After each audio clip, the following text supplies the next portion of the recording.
এই ছোট লোকের বাচ্চা, বসের রুমে আসতে হলে অনুমতি নিতে হয়, জানিস না? নাকি মা বাবা শিক্ষা দেয়নি? এটা কি তোর বাড়ি পেয়েছিস নাকি যে যেভাবে সেভাবে আসবি যাবি? ম্যাম, আপনি তো বলেছিলেন অনুমতি না নিতে, তাই তো? চুপ, একটা কথাও বলবি না ছোট লোক। ভুলে যাস না তুই আমার কোম্পানির কর্মচারী। জি ম্যাম, সরি, ক্ষমা করবেন। এতদিন কি ফ্ল্যাটে মেয়ে নিয়ে ফুর্তি মারলি নাকি? সকাল 5:40 ঘড়ির অ্যালার্মের শব্দে ঘুম ভেঙে গেল। ঘুম থেকে উঠে উজু করে ফজরের নামাজ আদায় করে নিলাম। তারপর আবার একটু শরীরটা এলিয়ে দিলাম বিছানায়। 7:30 দিকে বিছানা ছেড়ে উঠে ফ্রেশ হয়ে রান্নাঘরের দিকে পা বাড়ালাম। রান্নাঘরে যেয়ে একটা ডিম ভাজি করলাম, আর কালকের রাতের ভাত ছিল, তাই একটু খেয়ে নিলাম। তারপর সকাল 10টার পরে আবার ঠিকমতো ফ্রেশ হয়ে একটা সাদা শার্ট, কালো রঙের প্যান্ট আর কালো স্যুট পরে বেরিয়ে পড়লাম। উদ্দেশ্য হলো একটা কোম্পানিতে চাকরির খবর পড়ছিলাম খবরের কাগজে। সেখানে ছোট্ট একটা পদে কাজের জন্য ইন্টারভিউ যাচ্ছি, সেজন্য এইসব পড়লাম। নয়তো সবসময় এমনি একটা গেঞ্জি আর প্যান্ট পরে থাকি। ইন্টারভিউ 11টার পরে হবে, সেজন্য তেমন তাড়া নেই আমার। একটা রিক্সা ডেকে সেরাতে উঠলাম আর অফিসের ঠিকানা দিলাম। সে তার মন মতো রিক্সা চালাতে লাগলো। ও সরি, আমার পরিচয় তো দেওয়াই হলো না। যদিও আমার ডাকনাম নীল, বন্ধুরা তাই ডাকে। তবে আমার নাম মোহাম্মদ আবু বক্কর সিদ্দিক। নামটা পুরাতন, তাই না? তবে এই নাম যে আমার, তাতে আমি অনেক খুশি। কারণ আমাদের প্রিয় নবী হযরত মুহাম্মদ সাল্লাল্লাহু আলাইহি সাল্লামের প্রিয় বন্ধু এবং শ্বশুরের নাম এটা, তাই এটাই কখনোই পুরাতন হতে পারে না। আরও একটা কথা, আমি যেদিন জন্মগ্রহণ করেছি সেদিনটাই ছিল আমাদের নবী করিম সাল্লাল্লাহু আলাইহি সাল্লামের জন্মদিন।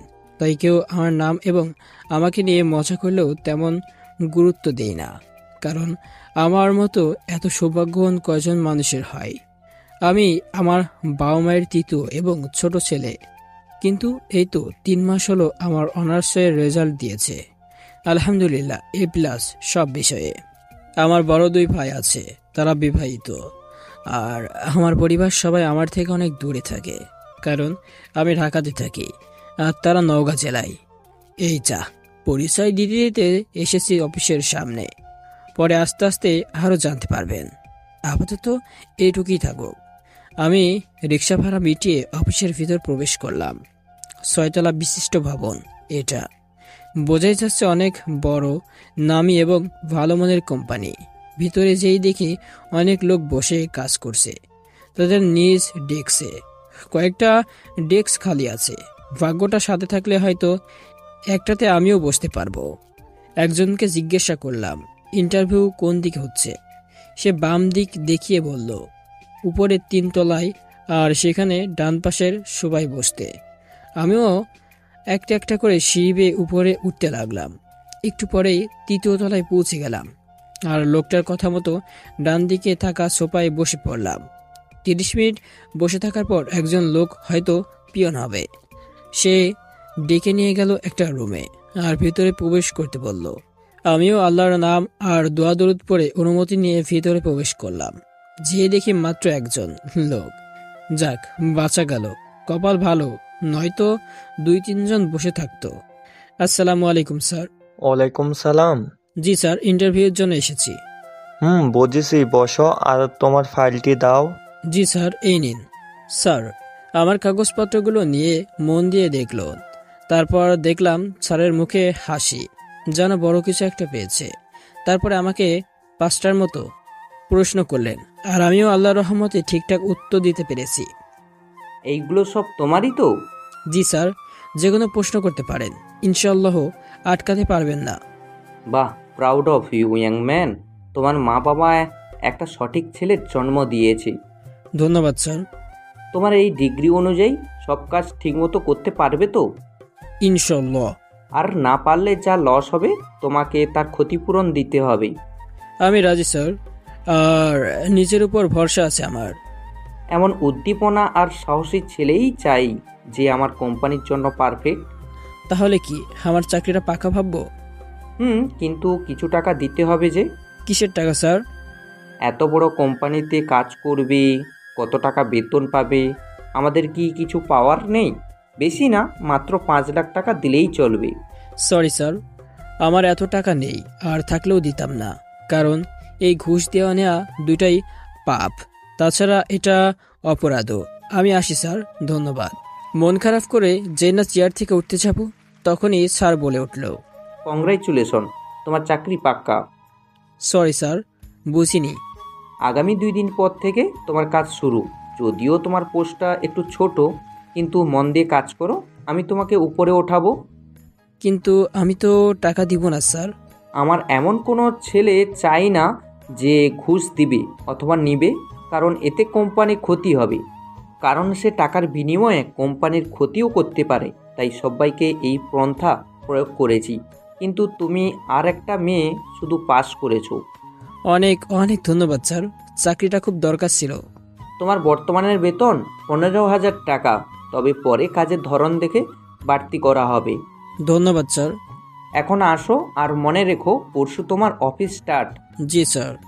আমি স্যারের ক্যাবিন থেকে বের হয়ে চলে আসলাম হাসি মাখা মুখ নিয়ে। এতে কয়েকজন জ্বলল, তাতে আমার কি, আমি তো চাকরি পেয়ে গেছি, হুররে। যাই হোক, খুশিতে বাড়িওয়ালাকে মিষ্টি খাওয়াইলাম আর নিজেও খেলাম। মিষ্টি আমার প্রিয়, যে তাই পরের দিন কাজের জন্য মনকে স্থির করলাম আর নিজেকে প্রস্তুত করলাম। আজ থেকে আমার অফিস শুরু। ভালো মতো পোশাক পরিধান করে অফিসে সঠিক সময় পৌঁছে গেলাম। এসে জানতে পারি আমার ডেস্ক 3য় তলায়। তাড়াতাড়ি করে সিঁড়ি বেয়ে উপরে উঠতে লাগলাম। এক ধাক্কা খেলাম। ফেসবুকেতে অনেক গল্প পড়েছি, ধাক্কা লাগলে নাকি থাপ্পড়ে দেয়। সেই ভয়ে সাথে সাথে 2 হাত দিয়ে 2 গালে ঢেকে দিলাম, আর নরম গালে যেন কোনো থাপ্পড় না পড়ে। আর ভয়ে চোখ বন্ধ করে আছি। তখন বুঝলাম কেউ হাসছে। ধীরে ধীরে দেখি সামনে থাকা মেয়েটা আমাকে দেখে হাসছে। কিছুটা লজ্জা পেলাম। আসলে দুঃখিত, আমি দেখতে পাইনি। আর থাপ্পড় দিতে পারেন তাই অমন করলাম আর কি। সুন্দর হাসি। কিছু বলবেন? কই না তো। আমার নাম মেঘা। সুন্দর নাম। আপনার নাম? মোহাম্মদ আবু বকর সিদ্দিক। ওয়াও, খুব সুন্দর নাম। ধন্যবাদ, ভাবলাম ওল্ড বলবেন। না, এটা অনেক ভালো নাম, জানি আমি। আর আপনি আমাকে নীলও ডাকতে পারেন। ওকে। জি, আমার ডেস্কে যাব, বাই। বাই। আমি চলে আসলাম আর পিয়ন চাচার থেকে আমার ডেস্কটা দেখে নিলাম।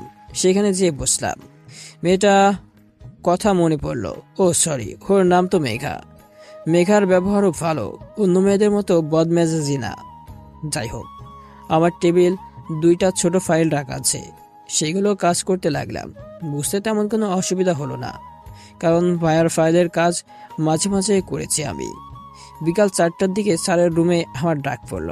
আমি অনুমতি নিয়ে প্রবেশ করে সালাম দিলাম। নতুন অফিস কেমন লাগছে? খুব ভালো স্যার। তোমাকে 2টা ফাইল দেওয়া আছে, কমপ্লিট করেছো? জি স্যার, আরও আগে। স্যারের সাথে আর কিছু কথা বলে ডেস্কে চলে আসলাম। লাঞ্চ করা হয়নি। 5টার সময় ছুটি হলো। আমি বাসায় এসে গোসল করে রান্না করে খেয়ে শুয়ে পড়লাম। এভাবে 1 মাস কাটলো। এই মাসে আমি আমার বেস্ট দেওয়ার চেষ্টা করেছি, আর সফলও হয়েছি। অনেক ভালো আর বড় ফাইলও শেষ করেছি। পরের মাস থেকে আমার বেতন 22,000 টাকা। টাকায় সিনিমিনি করতেছে রে মোরে, এতটা হা। তাছাড়াও একটা গুড নিউজ, অফিস থেকে যেই 10 জনকে ফ্ল্যাট দেওয়া হয়েছে, তাদের মধ্যে এই ছোট্ট কর্মচারী মানে আমিও একজন। যাক বাবা, আর ভাড়া দিতে হবে না, টাকা বাঁচলো। বাসায় 3,000 টাকা পাঠিয়ে দিলাম আম্মু আর আব্বু কাপড় কেনার জন্য। 1000 হলো প্রথম বেতন, কিন্তু আমার টাকা ওদের লাগবে না। ভাইদের ইনকাম অনেক, আমার কাছে থাকলেও 12,000 টাকা। 5,000 টাকা আগের বাসায় ভাড়া দিতে হলো, থাকলো 7,000। দিব্যি চলবে 1 মাস। আজকে আমি নতুন ফ্ল্যাটে শিফট হয়েছি, অনেক ভালো লাগছে। অফিস শেষ, ফ্ল্যাটে আসার আগে ভাবলাম একটু বাজার করি। যেই ভাবা সেই কাজ। বাজার থেকে 1 হালি ডিম আর আলু কিনে আনলাম। মানে আজ ডিম আলু তরকারি খাবো। আমার রুমটা আবার 4র্থ তলায়, দূর ভাল লাগে না। লিফট নেই, কারণ মাত্র 5 তলা বাসা। টুকটাক করে 1 পা 2 পা করে উঠতে লাগলাম সিঁড়ি বেয়ে। এত ওঠানামা ভালো লাগে না। 1 তলা রুমটা দিলে কি এমন ক্ষতি হতো, এসব ভাবতে ভাবতে উপরে উঠছি। আর ঠিক তখনই লাগলো একজনের সাথে ধাক্কা। ধাক্কা লাগার সঙ্গে সঙ্গে আমার ডিমের পলিথিনটা পড়ে যেতে লেগেছিল, কিন্তু তখনই কোনো রকম ধরে ফেলেছি। যদি ডিম ভাঙতো তাহলে টাকা ঠিক নিতাম। উপরের দিকে চোখ তুলে দেখি একটা মায়াবতী মেয়ের মুখটা গুমরা করে আর কিছু ভয় নিয়ে দাঁড়িয়ে আছে। হয়তো এভাবে ধাক্কা লাগতে ভয় পেয়েছে যদি কিছু বলি, কারণ দোষ মেয়েটারই, সেই দৌড়ে নামছিল। সরি আমি বুঝতে পারিনি, দুঃখিত। It's okay. ধন্যবাদ, কিন্তু আপনাকে তো আগে দেখিনি এখানে। নতুন উঠেছি, 4th তলা ফ্ল্যাটে। ও, পাশেরটা? আমার মানে বাবার আর কি। জি, আমি আসি। নামটা তো শুনলেন না। প্রয়োজন বোধ করি না। এত ভাব কেন? হ্যাঁ, আমি তাড়াতাড়ি করে রুমে এসে রান্না করার জন্য আলু আর ডিম সিদ্ধ করতে দিলাম। ভাগ্যিস ডিম পরে ভাঙেনি, নয়তো একেবারে সব শেষ হতো। টাকাও নিতে পারতাম না। মেয়েটি একটু বেশি ভদ্র। রাগী মেয়ে হলে এতক্ষণে দুগালে 4টা থাপ্পড় বসিয়ে দিত। যাজ্ঞা, এইসব বাদ দিই। একটু ফ্রেশ হয়ে এসে রাইস কুকারে চাল ধুয়ে দিলাম। ডিম আর আলু সেদ্ধ হতে এখনো 8 মিনিট লাগবে, তাই রুম লক করে বাসার নিচে দোকানটায় এসে 4টি স্পিড নিয়ে চলে আসলাম। আর কোম্পানি থেকে সব দেওয়া আছে, টিভি, ফ্রিজ, খাট, সব। স্পিড 4টা ফ্রিজে রেখে তরকারি রান্নায় মন দিলাম। পুরো 45 মিনিট পরে খেতে বসলাম। খাবার খেয়ে শুয়ে পড়লাম। পরের দিন আবার অফিস আছে। এভাবে প্রায় 15 দিন কেটে গেল। আর অফিসের বস আমাকে খুব বিশ্বাস করতে শুরু করেছে, কারণ কাজে কোনো ফাঁকিবাজি নেই আমার। আর যা করি তাতে 95%ই ঠিক। মাঝে মধ্যে একটু ভুল হয়। এই কয়েকদিনে সেদিনের ধাক্কা লাগা মেয়েটার সাথে কয়েকবার চোখে চোখ পড়েছে, কিন্তু কথা বলিনি কোনো। আমি 45 মিনিট আগে যেয়েই আমার কাজ দেখি একটু। একদিন সকালে অফিস যাওয়ার সময় আমার পাশের ফ্ল্যাটটাতে ঝগড়া শুনতে পেলাম, কারণ বুঝতে পারলাম না, তাই চলে আসলাম অফিসে। কি খবর, কেমন আছেন? আলহামদুলিল্লাহ, আপনি? আলহামদুলিল্লাহ ভালো। তা আজ কাজকর্ম কেমন চলছে আপনার? হ্যাঁ, আল্লাহর রহমতে খুব ভালো। আপনার কেমন? সেম। জানেন, স্যারের একটা মেয়ে আছে, আমার বান্ধবী হয়, তাই আমার কোনো ভয় নেই। ও তাই, ভালো তো। সে আর 2 মাস পর থেকে বসের চেয়ারে বসবে। ও তাহলে স্যার এই বয়সে আরাম করতে পারবেন। হ্যাঁ, আচ্ছা আসি, পরে কথা হবে। আর আগামী 3 দিনের মধ্যে আপনার নিচতলা ফ্ল্যাটে শিফট হচ্ছে। গ্রেট। মেঘা চলে গেল। আমি মন দিয়ে কাজ করতে লাগলাম। 5টার সময় অফিস ছুটি হলো। আমি রিক্সা নিয়ে বাসায় চলে আসলাম। তখন দেখলাম পাশের ফ্ল্যাটের আঙ্কেল রাগি ফেস নিয়ে রুম থেকে বেরিয়ে নিচে গেলেন। ফ্রেশ হয়ে বিস্কিট খেয়ে একটু ছাদে আসলাম। এসে দেখি সেদিনের সেই মেয়েটা বসে বসে কাঁদতেছে। মনে হচ্ছে আঙ্কেল খুব বকা দিয়েছে, তাই বসে বসে কাঁদছে। আমি ওইখানে দাঁড়িয়ে হালকা কাশি দিলাম। তখন মেয়েটি কান্না থামালো। কি যে হলো প্রশ্ন করে বসলাম। কাঁদছেন যে ছোট্ট বাচ্চাদের মতো? সরি। বাবা বকেছে তাই কাঁদছি। ও, কেন বকেছে জানতে পারি কি? শুনবেন? বলুন। আমাদের ভার্সিটি থেকে পিকনিকে যাবে, আর সেজন্য 2000 টাকা চেয়েছি। আমার কাছে 2000 টাকা আছে, কিন্তু বাবা টাকা না দিয়ে উল্টো বকাবকি করলো সকাল থেকে। ও, এই কেস? জি, আমার নাম তো এখনো জানা হয়নি হয়তো। জি হ্যাঁ, আমার নাম নুসরাত জাহান ফারিহা। আপনার নাম? খুব সুন্দর তো আপু, মোহাম্মদ আবু বকর সিদ্দিক। অড, কিন্তু ভালোই। নামের কদর করতে শিখেননি? আমাকে নীল বলে ডাকতে পারেন। That's better. আধুনিক যুগের মেয়ে, কি আর বলবো। আমি ওকে ওইখানে বসিয়ে রেখে আমার রুমে আসলাম। কালকে বাসা থেকে মিথ্যা বলে 6000 টাকা নিয়েছি, সেটা আছে। সেইখান থেকে 2000 টাকা নিয়ে আবার ছাদে আসলাম। এই নিন টাকা। মানে কিসের টাকা? আপনার পিকনিকের। তো আপনি কেন দিচ্ছেন? বড় ভাই হিসাবে দিচ্ছি। না, আমি এটা কি করে নেব? কেন, বড় ভাই কি কিছু দিলে নিতেন না নাকি? নিতাম তো। তাহলে দিচ্ছি, রাখুন। কিন্তু? কোনো কিন্তু না, এই নিন 2000 টাকা, রাখুন এটা। টাকাটা দিয়ে রুমে চলে আসলাম। টাকাটা পেয়ে মেয়েটা মনে হয় অতিরিক্ত খুশি হয়েছে। রুমে এসে হালকা তরকারি আর ভাত রান্না করে খেয়ে দিলাম একটা ঘুম। 2 দিন পরেই মেঘা চলে আসলো আমার নিচের তলা ফ্ল্যাটে। 2 মাস কেটে গেল কাজ করার চাপে। এই মাসে তো বেতন বেশি পেয়েছি, তাই বাসায় 6000 টাকা পাঠিয়ে দিচ্ছি, কারণ আমি ছোট বাচ্চাদের মতো অতিরিক্ত বিস্কুট, চানাচুর, জুস এইসব খাই। এরই মধ্যে মেঘার সাথে ভালোই ভাব জমে গেছে, কিন্তু এখনো আপনি আপনি করেই বলি। মেঘা ওর মা বাবার সাথে ফ্ল্যাটে উঠেছে, আর আমি একা। মাঝে মাঝে আমাকে বিরিয়ানি দিয়ে যেত যখন ওরা রান্না করত। স্বাদের কথা কি বলবো, খেতে চাইলে চলে আসেন। তো সেই দিন 5টায় অফিস ছুটি হয়, আর আমি তখন মেঘার সামনে হাজির। খুব তাড়া আছে নাকি? না তো, কেন? আপনি কত কি খাওয়ান, তাই ভাবছি কি ভাবছেন? আপনাকে ফুচকা খাওয়াবো। সত্যি? আমি তো ভ্যাবাচাকা খেয়ে গেছি ওর অতিরিক্ত রিয়াক্ট থেকে। জি, যাইবেন নাকি? অসুবিধা আছে? আরে না, চলুন চলুন, আর দেরি হচ্ছে না। হাসছেন যে? না, এমনি চলুন। উল্টো দিকে আছে ফুচকার দোকান। হেঁটে যাবেন? মাত্র 7 মিনিটের রাস্তা। চলুন চলুন। দুইজন ফুচকার দোকানে যে 2 প্লেট ফুচকা অর্ডার দিলাম। আমিও খেতে পারি যে। একটু পরে 2 প্লেট ফুচকা নিয়ে গেল, দুজন খাওয়া শুরু করলাম। কারোর মুখে পানি আসলে আমি দায়ী নয়। খাওয়া শেষ, বিল মিটিয়ে একটা রিক্সা নিয়ে বাসায় চলে আসলাম দুইজন। আমার কেন জানি অস্বস্তি লাগছিল মেঘার এত পাশে বসতে। বাসায় এসে আবার একই নিয়ম, তবে আজকে আর কিছু খেলাম না, পেট ভর্তি আছে ফুচকা খেয়ে। এভাবে আরো 1 মাস কেটে গেল, আর এবার আমার ছোট্ট প্রমোশন হয়েছে। কারণ এখন আমার জায়গা ম্যানেজারের পিছনে যেই 3 জন কাজ করে তাদের নিচে, বলতে গেলে বলা যায় তাদের সাথেই। আর এখন বেতন 32,000 টাকা। সব আমার ভালো কাজের ফল। আর মেঘা আমার নিচে কাজ করে এখন। তবে এখন আমরা খুব ভালো বন্ধু হয়ে গেছি। আগের মতো আপনি আপনি বলি না, এখন আমাদের কথা তুমিতে চলে এসেছে। আর পাশের ফ্ল্যাটের মেয়েটাও এখন ভালোই খোঁজখবর নেয়। মনে হয় সেদিন অনেকবার উপকার করছিলাম। আমি বসে আছি বিছানায়, আর আমার বউটা আয়নার সামনে দাঁড়িয়ে তার কোমর পর্যন্ত পড়া চুলের চিরুনি করতেছে।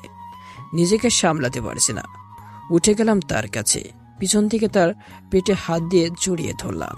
তার শরীরটা শিরে উঠল, আর তার চুলের মধ্যে দাগ ঠুফিয়ে দিলাম। চুল থেকে মাথাল করার মতো সুগন্ধ বের হচ্ছে। নিজেকে নেশাগ্রস্তর মতো লাগছে।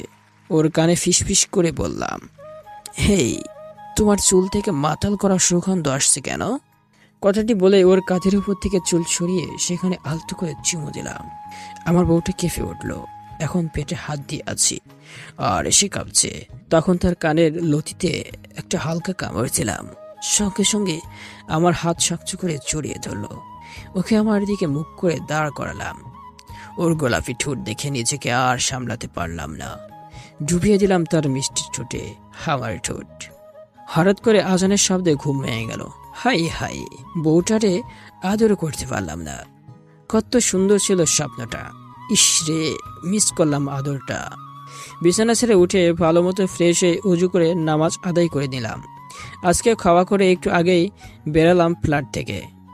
চলো চলো তাড়াতাড়ি। কেন? এখনো তো অনেক সময় আছে। জানো না আজকে স্যারের মেয়ে অফিসে আসবে? কই না তো। তো চলো এখন। হ্যাঁ, চলো। দুজনে রিক্সা নিয়ে চলে আসলাম অফিসে। একটু পরে আমি আমার ডেস্কে যেয়ে কাজ করা শুরু করে দিলাম। তখনই পিয়ন চাচা এসে ডেকে গেল। বসের রুমে নাকি আমার ডাক পড়েছে।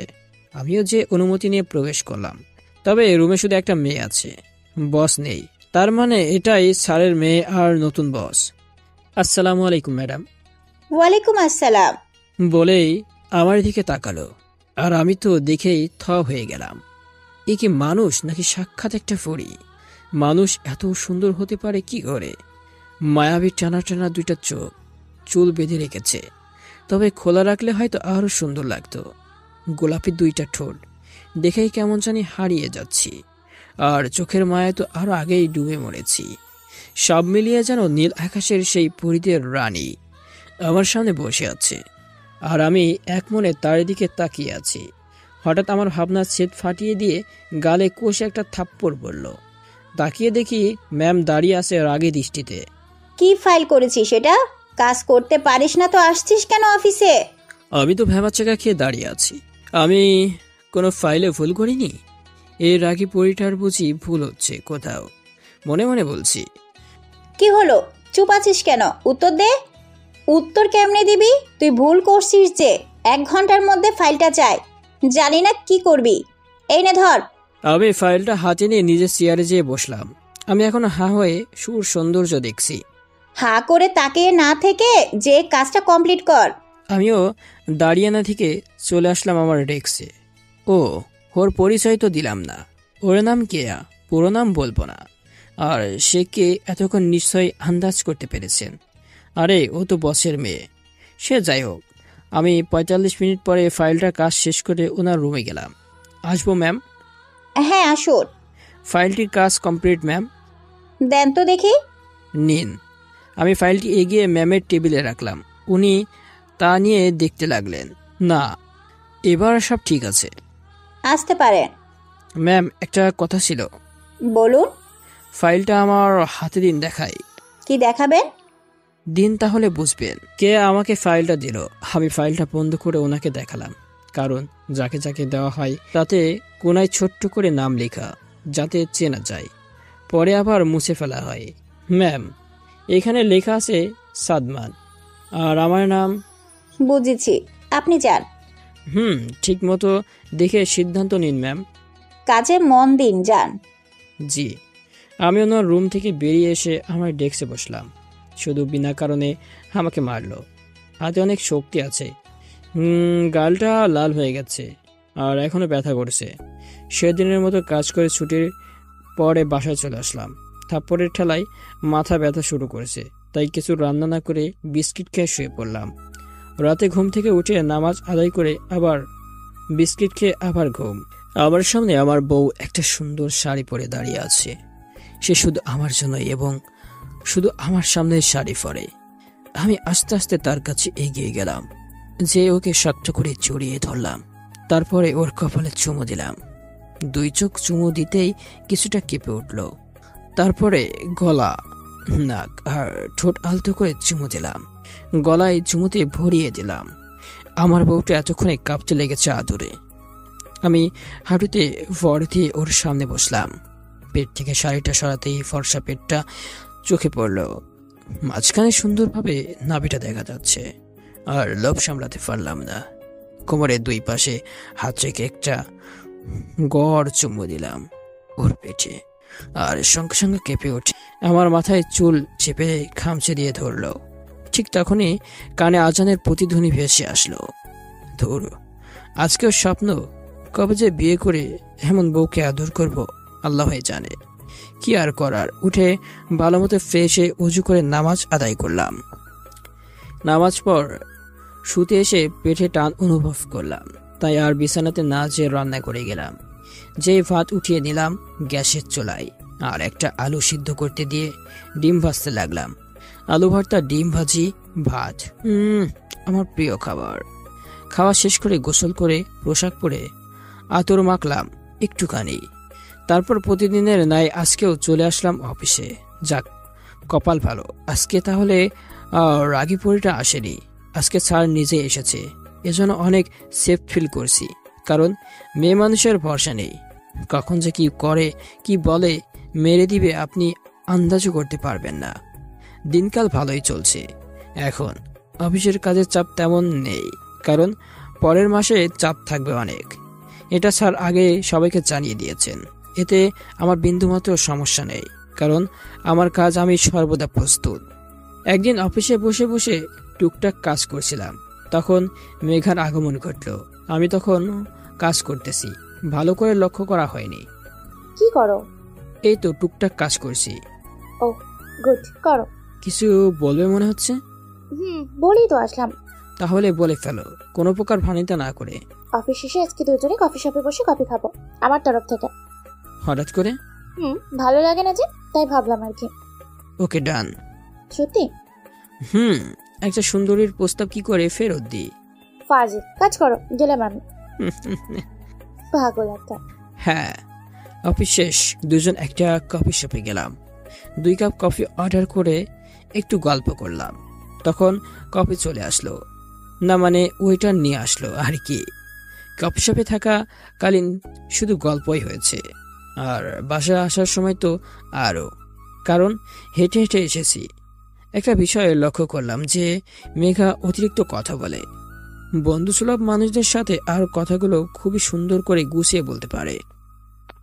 আর আমি উপরে আমার ফ্ল্যাটের দিকে আসতে লাগলাম। এসে চাবি বের করে যে না দরজা খুলতে যাব, তখনই পিছন থেকে কে যেন নাম ধরে ডাক দিল। পিছনে তাকিয়ে দেখি ফারিয়া। কি ব্যাপার, আজকে নাম ধরে ডাকছো কেন? আমি তোমার বড় ভাইয়া। বলো। রাখো তোমার ভাইয়া বলো, আমি নাম ধরেই ডাকবো। কেন? কেন, তোর কোনো সমস্যা আছে নাকি? কই না তো, সমস্যা কেন থাকবে? আচ্ছা গুড, শোনো, রাতে আমি বিরিয়ানি দিয়ে যাব। বাই। এই কথাটি বলেই দিল দৌড় ওর রুমে। আমি হাসতে হাসতে দরজা খুলে ফিরে এসে একটা স্প্রের ক্যান খুলে পান করতে করতে টিভিতে আগে দেখছি। যাই হোক, আমি টিভি দেখছি, তখন হঠাৎ করে আমার ফোন বেজে উঠল। হাতে নিয়ে দেখি আননোন নাম্বার। 7-5 ভেবে কলটা রিসিভ করলাম। হ্যালো। ওপাশ থেকে একটি সুন্দর মেয়েলি কণ্ঠ ভেসে আসলো, আর কণ্ঠটা খুব চেনা চেনা লাগছে। কেমন আছো? ভালো, কিন্তু আপনি কে? চিনতে পারোনি?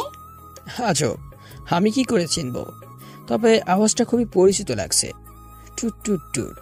যা, কেটে দিল।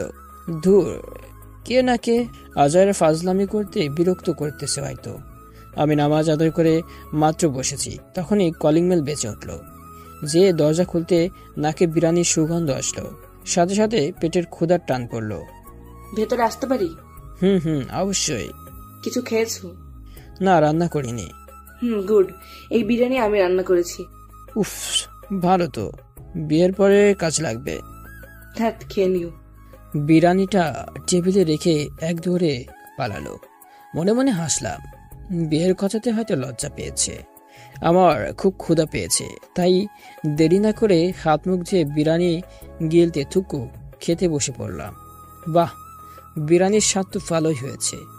যা ছিল সব পেটের ভিতর এখন, তারপরও মনে হচ্ছে আরো খাবো। এভাবে গেল আরো 10-12 দিন। একদিন অফিসে একটা ফাইল কমপ্লিট করে স্যারের রুমে দিতে যাব, তখন দেখি ফারিয়া আর কিয়া বসে আছে।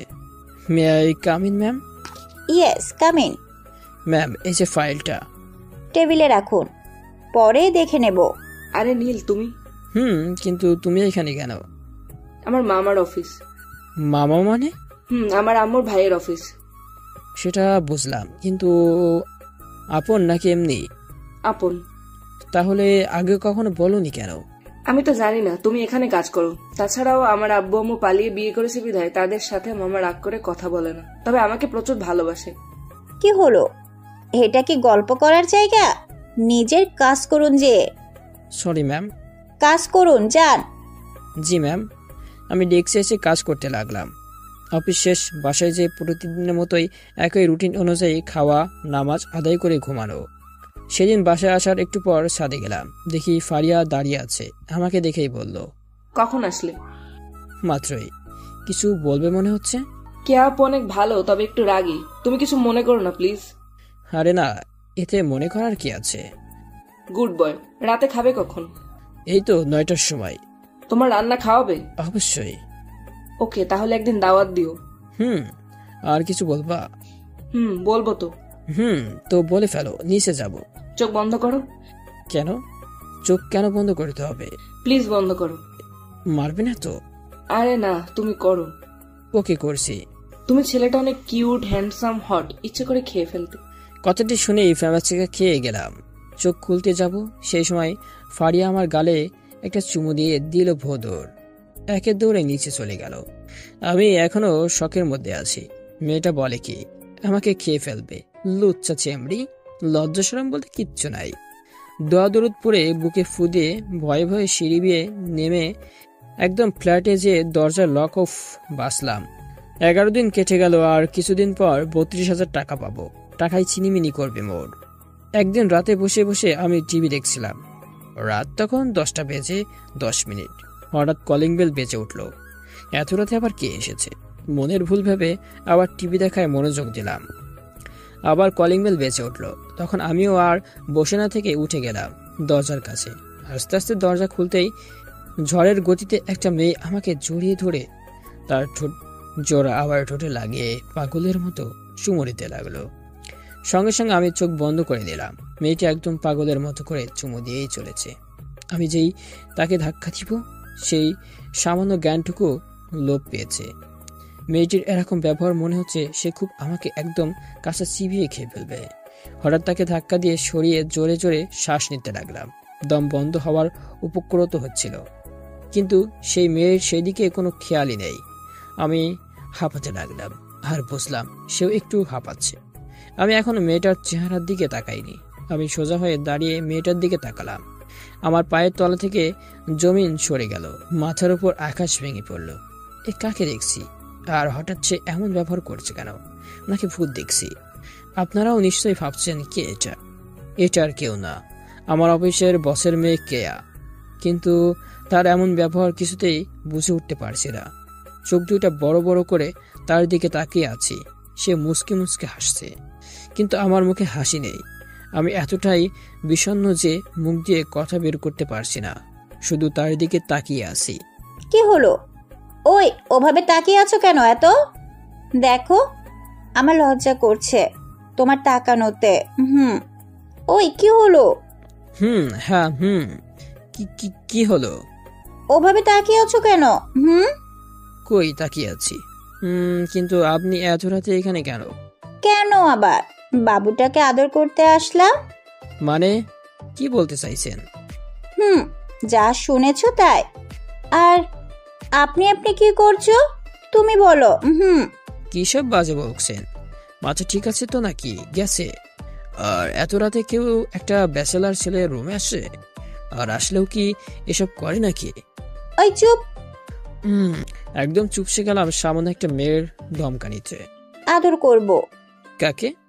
বিয়ে করেন যান, আপনার বাবাকে বলুন, তাহলে যার সাথে বিয়ে দিবে তাকে আদর করবেন, আমাকে না। চুপ একেবারে।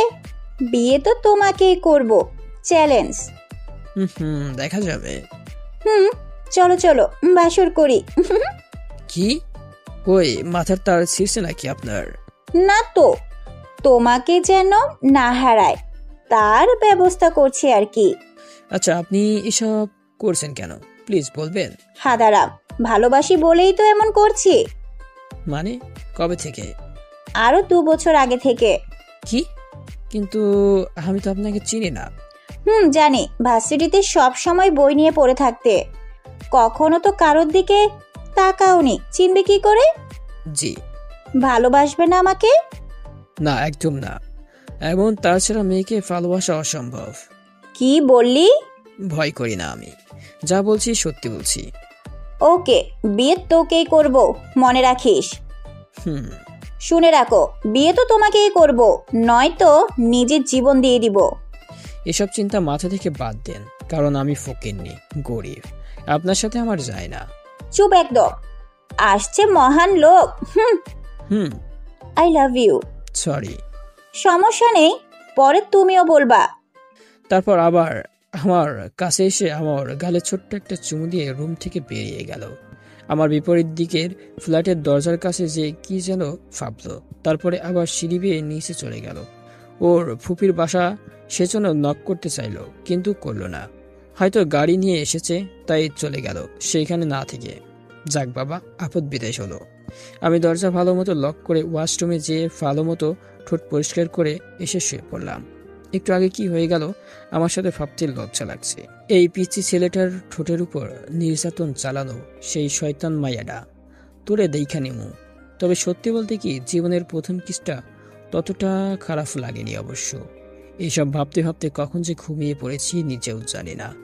পরের দিন অফিসে যেয়ে কাজে মন দিলাম। দেখি আমার ডেস্কে 2টা ফাইল আগে থেকেই রাখা আছে। কি আর করার, কাজ শুরু করে দিলাম। আজকে বস আসেনি, কে এসেছে, হয়তো কে অফিসে মালিক বানাবে, সেজন্য আগে থেকে এমন করছে।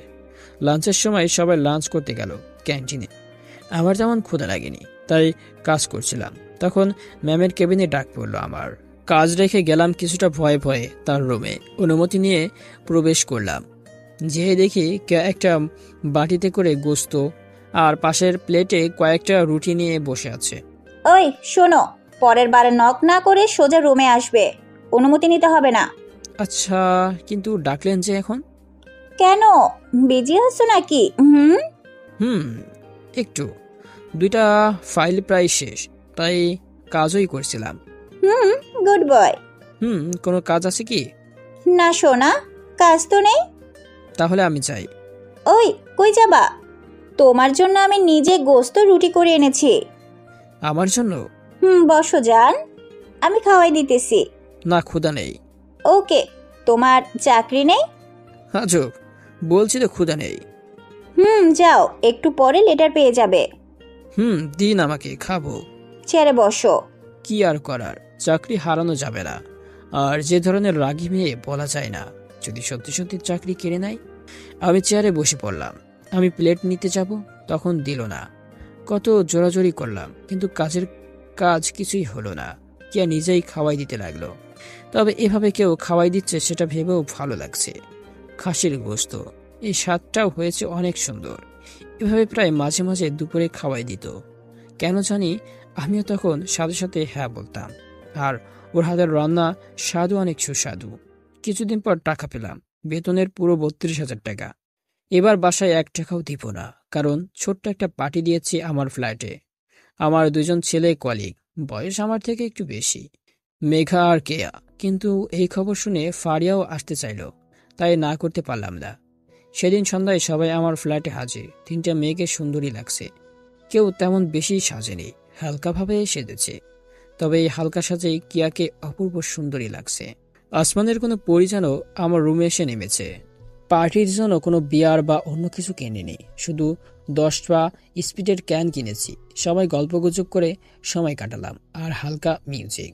অনেকদিন পর এমন হাসাহাসি আর মজার সময় কাটলো। আর কিয়া তো আমার কাছ থেকে সরছেই না, বেবিকল আঠার মতো লেগে আছে আমার সাথে। রাত 10টার দিকে খাওয়া দাওয়া সেরে ছেলে কলেগ 2জন চলে গেল, কারণ তাদের বাসা দূরে। কিয়ার বাসাও দূরে, কিন্তু ও নাকি আজকে রাতে ফারিয়ার বাসায় থাকবে। আর মেঘার তো আমার নিচতলায় রুম, তাই ওর কোনো সমস্যা নেই। কিন্তু আমার একটু অস্বস্তি লাগছিল, কারণ 3টা মেয়ে আর আমি একা একটা ছেলে। আল্লাহ বাঁচাও। একটু পরে মেঘাও চলে গেল ওর ফ্ল্যাটে। তারপরে কিয়া জোর করে ফারিয়াকে ওর ফ্ল্যাটে পাঠিয়ে দিয়ে দরজা লক করে আবার আসলো। এতে আমার কিছুটা ভয় হতে শুরু করলো। আবার যদি সেই দিনের মতো করে? কি হলো, এভাবে দরজা লক করে আসলেন কেন? কেন বোঝো না? না, আপনি যান বলছি। না, যাব না। প্লিজ যান, প্লিজ। আমার প্রচন্ড ভয় করছে। ওকে, যাব, তবে একটা শর্ত আছে। হ্যাঁ হ্যাঁ বলুন তাড়াতাড়ি, কি শর্ত? একটা কিস করো, তাহলেই চলে যাব। পাগল নাকি? মনে করো তাই, তবে আমার চাই চাই। আমি পারবো না। ওকে, আমিও যাব না। কথাটা বলেই নীলা খাটের উপর বসে পড়ল। পুরো 10 মিনিট হলো কেয়া উঠছে না, শুধু আমার দিকে তাকিয়ে আছে। এর সাথে জোরাজোরি করা যাবে না, যদি চিল্লানি দেয় তো আমি শেষ। ঠান্ডা মাথায় কাজ করতে হবে। ওকে, কিস করব, কিন্তু গালে হবে না, ঠোঁটে করতে হবে কিস। আপনার পা ধরে ক্ষমা করেন। না না, গালেই দাও। চোখ বন্ধ করেন। পাগল। ওকে, করলাম, দাও চুমো। দিচ্ছি। আমি কেয়ার কাছে এগিয়ে যেয়ে ওর গালে আলতো করে একটা চুমো দিলাম। আর তখনই ওর গোলাপি ঠোঁটের কোনায় মিষ্টি হাসির অভাব দেখতে পেলাম। চমৎকার লাগছিল তখন ওর চেহারাটা। জান শোনো, একটা সত্যি কথা বলি। বলুন, কিন্তু এসব জান, সোনা, পিতল এসব ডাকা বাদ দেন। তুমি ফারিয়ার থেকে দূরে থাকবা। কেন, ও কি করলো? অনেক কিছু। ও, তা কি কি একটু বলেন তো। ওই সেদিন বলেছে ও নাকি তোমাকে পছন্দ করে। জানি, আমাকে নাকি খেয়ে ফেলবে কাছে পেলে। তুমি প্লিজ ওর সাথে মিশবা না, প্লিজ। কেন, সমস্যা কি? Please please. আচ্ছা আচ্ছা, মিশবো না। এই তো, গুড বয়। ঘুমান যান। তুমিও ঘুমাও। Good night, sweet dream. Good night. তারপর আর কোনো কথা না বলে মুচকে একটা হাসি দিয়ে রুমে চলে গেল। আমিও হাফ ছেড়ে বাসলাম। আমি এসে সোজা বিছানায় গা এলিয়ে দিলাম, আর তখনই ঘুম এসে চেপে ধরল, আর আমিও ঘুমের দেশে হারিয়ে গেলাম। কিছুদিন পর আজকে হঠাৎ করে অফিসটা ছুটি দেওয়া হয়েছে। এখন কে আমাকে অন্য কোনো মেয়ে কলিগের সাথে কথা বলতে দেয় না, সবসময় কাজের উপর রাখে যাতে কথা বলতে না পারি। তবে বেতনটাও বাড়তি করে 40,000 রূপান্তরিত হয়েছে। কিয়ার জন্য এত টাকা বেতন পাচ্ছি, নয়তো হতো না। তো সেদিন সকালে বসে বসে টিভি দেখছিলাম, তখন কলিং বেল বেজে উঠল। আমি যে দরজা খুলে দেখি ফারিয়া দাঁড়িয়ে আছে। গুড মর্নিং নীল। মর্নিং। তা হঠাৎ এত সকালে? একটা জিনিস দিতে আসলাম সকাল সকাল। এখন আবার কি দিবে? ওই যে দেখো, ওইটা কি? আমি সেদিকে ঘুরতে ফারিয়া আমার গালে একটা চুমু দিয়ে এক দৌড়ে নিজের রুমে চলে গেল। আসলে পাগলি মেয়েটা। মুচকি একটু হেসে দরজা লাগাতে যাব, তখনই চোখ পড়ল সিঁড়িতে। আর তখনই চোখ ছানা বড়া হয়ে গেল। কেয়া দাঁড়িয়ে আছে। তার মানে সব কিছু দেখেছে ও, কারণ ওর চোখ দুইটা লাল হয়ে আছে ওর রাগে, আর গাল এবং কানও লাল হয়ে আছে। দেখে মনে হচ্ছে ওর চোখ দিয়ে আগুন বের হচ্ছে, এত পরিমাণ রেগে গেছে। ওর শরীর কিছুটা কাঁপছে, যেমনটা আমার হয় অতিরিক্ত রাগ উঠলে। তার মানে আজকে আমি শেষ। ও তো মেয়েদের থেকে দূরে থাকতে বলেছিল, আর ফারিয়ার থেকে তো আরও দূরে। আর আজকে ফারিয়া তো গালে চুমো দিল, তাও আবার জমের সামনে। কেয়া সিঁড়ি বেয়ে আমার কাছে আসলো, তারপরে জোরে একটা ধাক্কা দিয়ে রুমের ভেতর ঠেলে দিল আমাকে। রুমে প্রবেশ করে দরজা ফালো মতো লক করলো। একটু আগে কি করলি? আমি মাথা নিচু করে দাঁড়িয়ে আছি, কিছু বলার সাহস নেই। বল। কি কি কি কি হলো? ওই, তোকে চুমু দিল কেন কুত্তা? ওই মেয়েটা এমনই। এমনি মানে কি? এমনই ও। এর আগেও কি এমন করেছে নাকি? একদিন সন্ধ্যায় ছাদে এভাবে কিস দিয়ে পালিয়েছে। আর তুইও সেটা হজম করে নিলি, তাই না? কিছু বলতে পারিস নি? মেয়ে মানুষ কি বলবো আমি। দুই গালে দুইটা থাপ্পড় বসিয়ে দিল। আমি তো ভ্যাবাচ্চাকা খেয়ে ওই দিকে তাকিয়ে আছি। প্রচণ্ড ব্যথা শুরু করে দিয়েছে গাল, হাত নাকি হাতুড়ে কে জানে। তারপর আরও কত কি বলে গালি দিতে লাগলো। আমি বেচারা কি আর করব, দোষ করেছি তাই এই গালি শুনতেই হলো। জানিস তোকে কেন মেরেছিলাম প্রথম দিন? কারণ তোকে খুব মিস করছিলাম। আর তুই সেদিন 3টা মেয়ের স্টাফের সাথে হেসে হেসে কথা বলছিলি, তাই রাগ সামলাতে না পেরে মেরেছি। তারপর থেকে সব মেয়েদের বলে দিয়েছি তোর সাথে যেন কথা না বলে, আর তোকেও বারণ করেছি। তোকে যে বলছিলাম ফারিয়ার থেকে দূরে থাকবি, কিন্তু তুই কি করলি লুচ্চার মতো? ও তোকে চুমু দিয়ে পালালো, আর তুই প্রতিবাদ না করে মুস্কি হাসছিস। ছি, এতটা নিস তুই? কি দেখে যে তোকে ভালোবেসেছিলাম আল্লাহ ভালো জানে। তবে তোকে এটা শাস্তি ঠিক দিব। আর চুপ থাকতে পারলাম না, আমারও রাগ উঠে গেল। তাই আমি ওর রাগের মাথায় বকতে লাগলাম। থামেন তো আপনি। আপনি কে? হ্যাঁ, আমার বিয়ে করা বউ নাকি যে এভাবে শাসন করছেন? আসছে অধিকার দেখাতে। আমি কি একবার কি বলেছি আপনাকে যে আমিও আপনাকে ভালোবাসি? বউ আর বলতে পারলাম না। তার আগে কিয়া বাঘানির মতো আমার উপর ঝাঁপিয়ে পড়ে আমার ঠোঁট জোড়া আয়ত্ত করে নিল। ওরে আল্লাহ, আল্লাহ বাঁচাও। মায়া করে কি? আর আমি ছ্যামড়ি কিস করার বদলে ঠোঁট কামড়াই। অসহায় ব্যথা করতে লাগলো। এক ঝটকায় ওকে আলাদা করলাম। ওকে আলাদা করেই চোখ দুটো বড় বড় হয়ে গেল, কারণ ওর গোলাপি ঠোঁট লাল লাল কি যেন লেগে আছে অনেকটা। সন্দেহবশত আমি ঠোঁটে হাত দিলাম। হাত চোখের সামনে নিয়ে আসতে দেখি রক্ত। আল্লাহ, এই কোন রাক্ষসের পাল্লায় পড়লাম? রক্ষা করো মোরে। মানুষ রেগে গেলে কত কি না করে, মারে, গালি, এসব। আর এই মেয়ে দেখছি এসবের পাশাপাশি ঠোঁটও কামড়ায়, কথাও বলতে পারছে না। অসহ্য যন্ত্রণা করছে, হালকা রক্তও পড়ছে। আর শয়তান মেয়েটা আমার দিকে রাগী দৃষ্টিতে তাকিয়ে আছে। ওর চোখে মুখে কোনো দয়ামায়া ছাপ দেখতে পারছি না আগের মতো, শুধু রাগান্বিত মুখটা বুঝতে পারছি। সামান্য একটা কারণে এতটা রিয়্যাক্ট করা ঠিক হয়নি ওর, এসব ভাবছি। আর হঠাৎ করেই কোষে একটা থাপ্পড় পড়ল আমার গালে। এইবারে থাপ্পড় অতিরিক্ত জোরেই পড়েছে। ব্যথা আরও বেড়ে গেল। না পারছি ওকে মারতে, আর না পারছি সইতে। কারণ ওকে যদি মারি, তাহলে যদি চিৎকার করে, তাহলে সবাই আমাকে খারাপ বলবে। আমি পুরো আবুল বনে গেছি। তারপর কিয়া চলে গেল, আর যাওয়ার আগে বলে গেল আমার সাথে বেইমানি করার প্রতিশোধ আমি নেবই। কেয়া যাওয়ার পরে দরজা বন্ধ করে তাড়াতাড়ি করে ওয়াশরুমে যেয়ে ঠোঁট পরিষ্কার করে বাসায় থাকা মেডিসিন লাগিয়ে দিলাম। কিন্তু তারপরও গাল আর ঠোঁট দুটো ব্যথা করছিল। ব্যথা নিয়ে শুয়ে পড়লাম বিছানায়। ঘুমও আসছিল না। তারপর কষ্ট করে ঘুমানোর চেষ্টা করলাম। সন্ধ্যার দিকে ঘুম থেকে জাগ না পেলাম। পেটে কোনো দানা পানি যায়নি। খুব ক্ষুধাও লেগেছে, তবে মাথাটাও কেমন যেন ফাড়ি ফাড়ি লাগছে। হঠাৎ কলিং বেল বেজে উঠল। অনেক কষ্টে ওঠার চেষ্টা করছি, কিন্তু পারছি না। 2 মিনিট পার হয়ে গেল। তারপরে আবার বেল বাজতে লাগলো। তখন কষ্ট করে উঠে যে দরজাটা খুলে দেওয়ালে হেলান দিয়ে দাঁড়ালাম। দেখি মেঘা দাঁড়িয়ে আছে আর ওর হাতে প্লেট। কি ব্যাপার, তোমাকে এমন দেখাচ্ছে কেন? আর ঠোঁটে রক্ত জমাট বেঁধে আছে মনে হচ্ছে। জানি না, হয়তো জ্বর এসেছে আর ঠোঁটে লেগেছে সকালে। ওই দেখি। বলেই আমার কপালে হাত দিয়ে চমকে উঠল। তখনই মেঘা আমাকে বললো যে হাই আল্লাহ, এই কি অবস্থা তোমার, শরীরে তো জ্বর পড়ে যাচ্ছে। তখন আমি বললাম, ও কিছু বলবে কি? একটু দাঁড়াও প্লিজ। মেঘা তাড়াতাড়ি করে আমার খাবার টেবিলে যে প্লেটটা রেখে আমাকে ধরে নিয়ে যেয়ে আমার খাটে শুইয়ে দিল। তারপর তাড়াতাড়ি আমার রুম থেকে বেরিয়ে গেল। হয়তো ওর রুমে গেছে। 2 মিনিট পর আবার ফিরে আসলো। হাতে কয়েকটা ওষুধ নিয়ে এসেছে, কারণ আমার রুমে কোনো ওষুধ ছিল না জ্বরের। মেঘা যে প্লেটটা নিয়ে এসেছিল তা নিয়ে এসে আমাকে খেতে বলল, কিন্তু আমারও খাওয়ার রুচি নেই আর ঠিকমতো খেতেও পারবো নিজে। তবে প্লেটে বিরিয়ানি ছিল, তারপর রুচি হলো না খাবার। খেতে ইচ্ছে করছে না আমার। চুপচাপ খেয়ে নাও, ওষুধ খাবে। ইচ্ছে করছে না, আর তুলে খাওয়ার মতো শক্তিও পাবো না। ওকে, ওয়েট করুন। তারপরে ও ওয়াশরুমে যেয়ে হাত পরিষ্কার করে আসলো। আমি খাবো না, তারপরও এক প্রকার জোর করেই খাওয়াই দিল ওর হাতে। এই জ্বরের মধ্যেও বিরিয়ানিটা স্বাদ দিতে লাগলো না।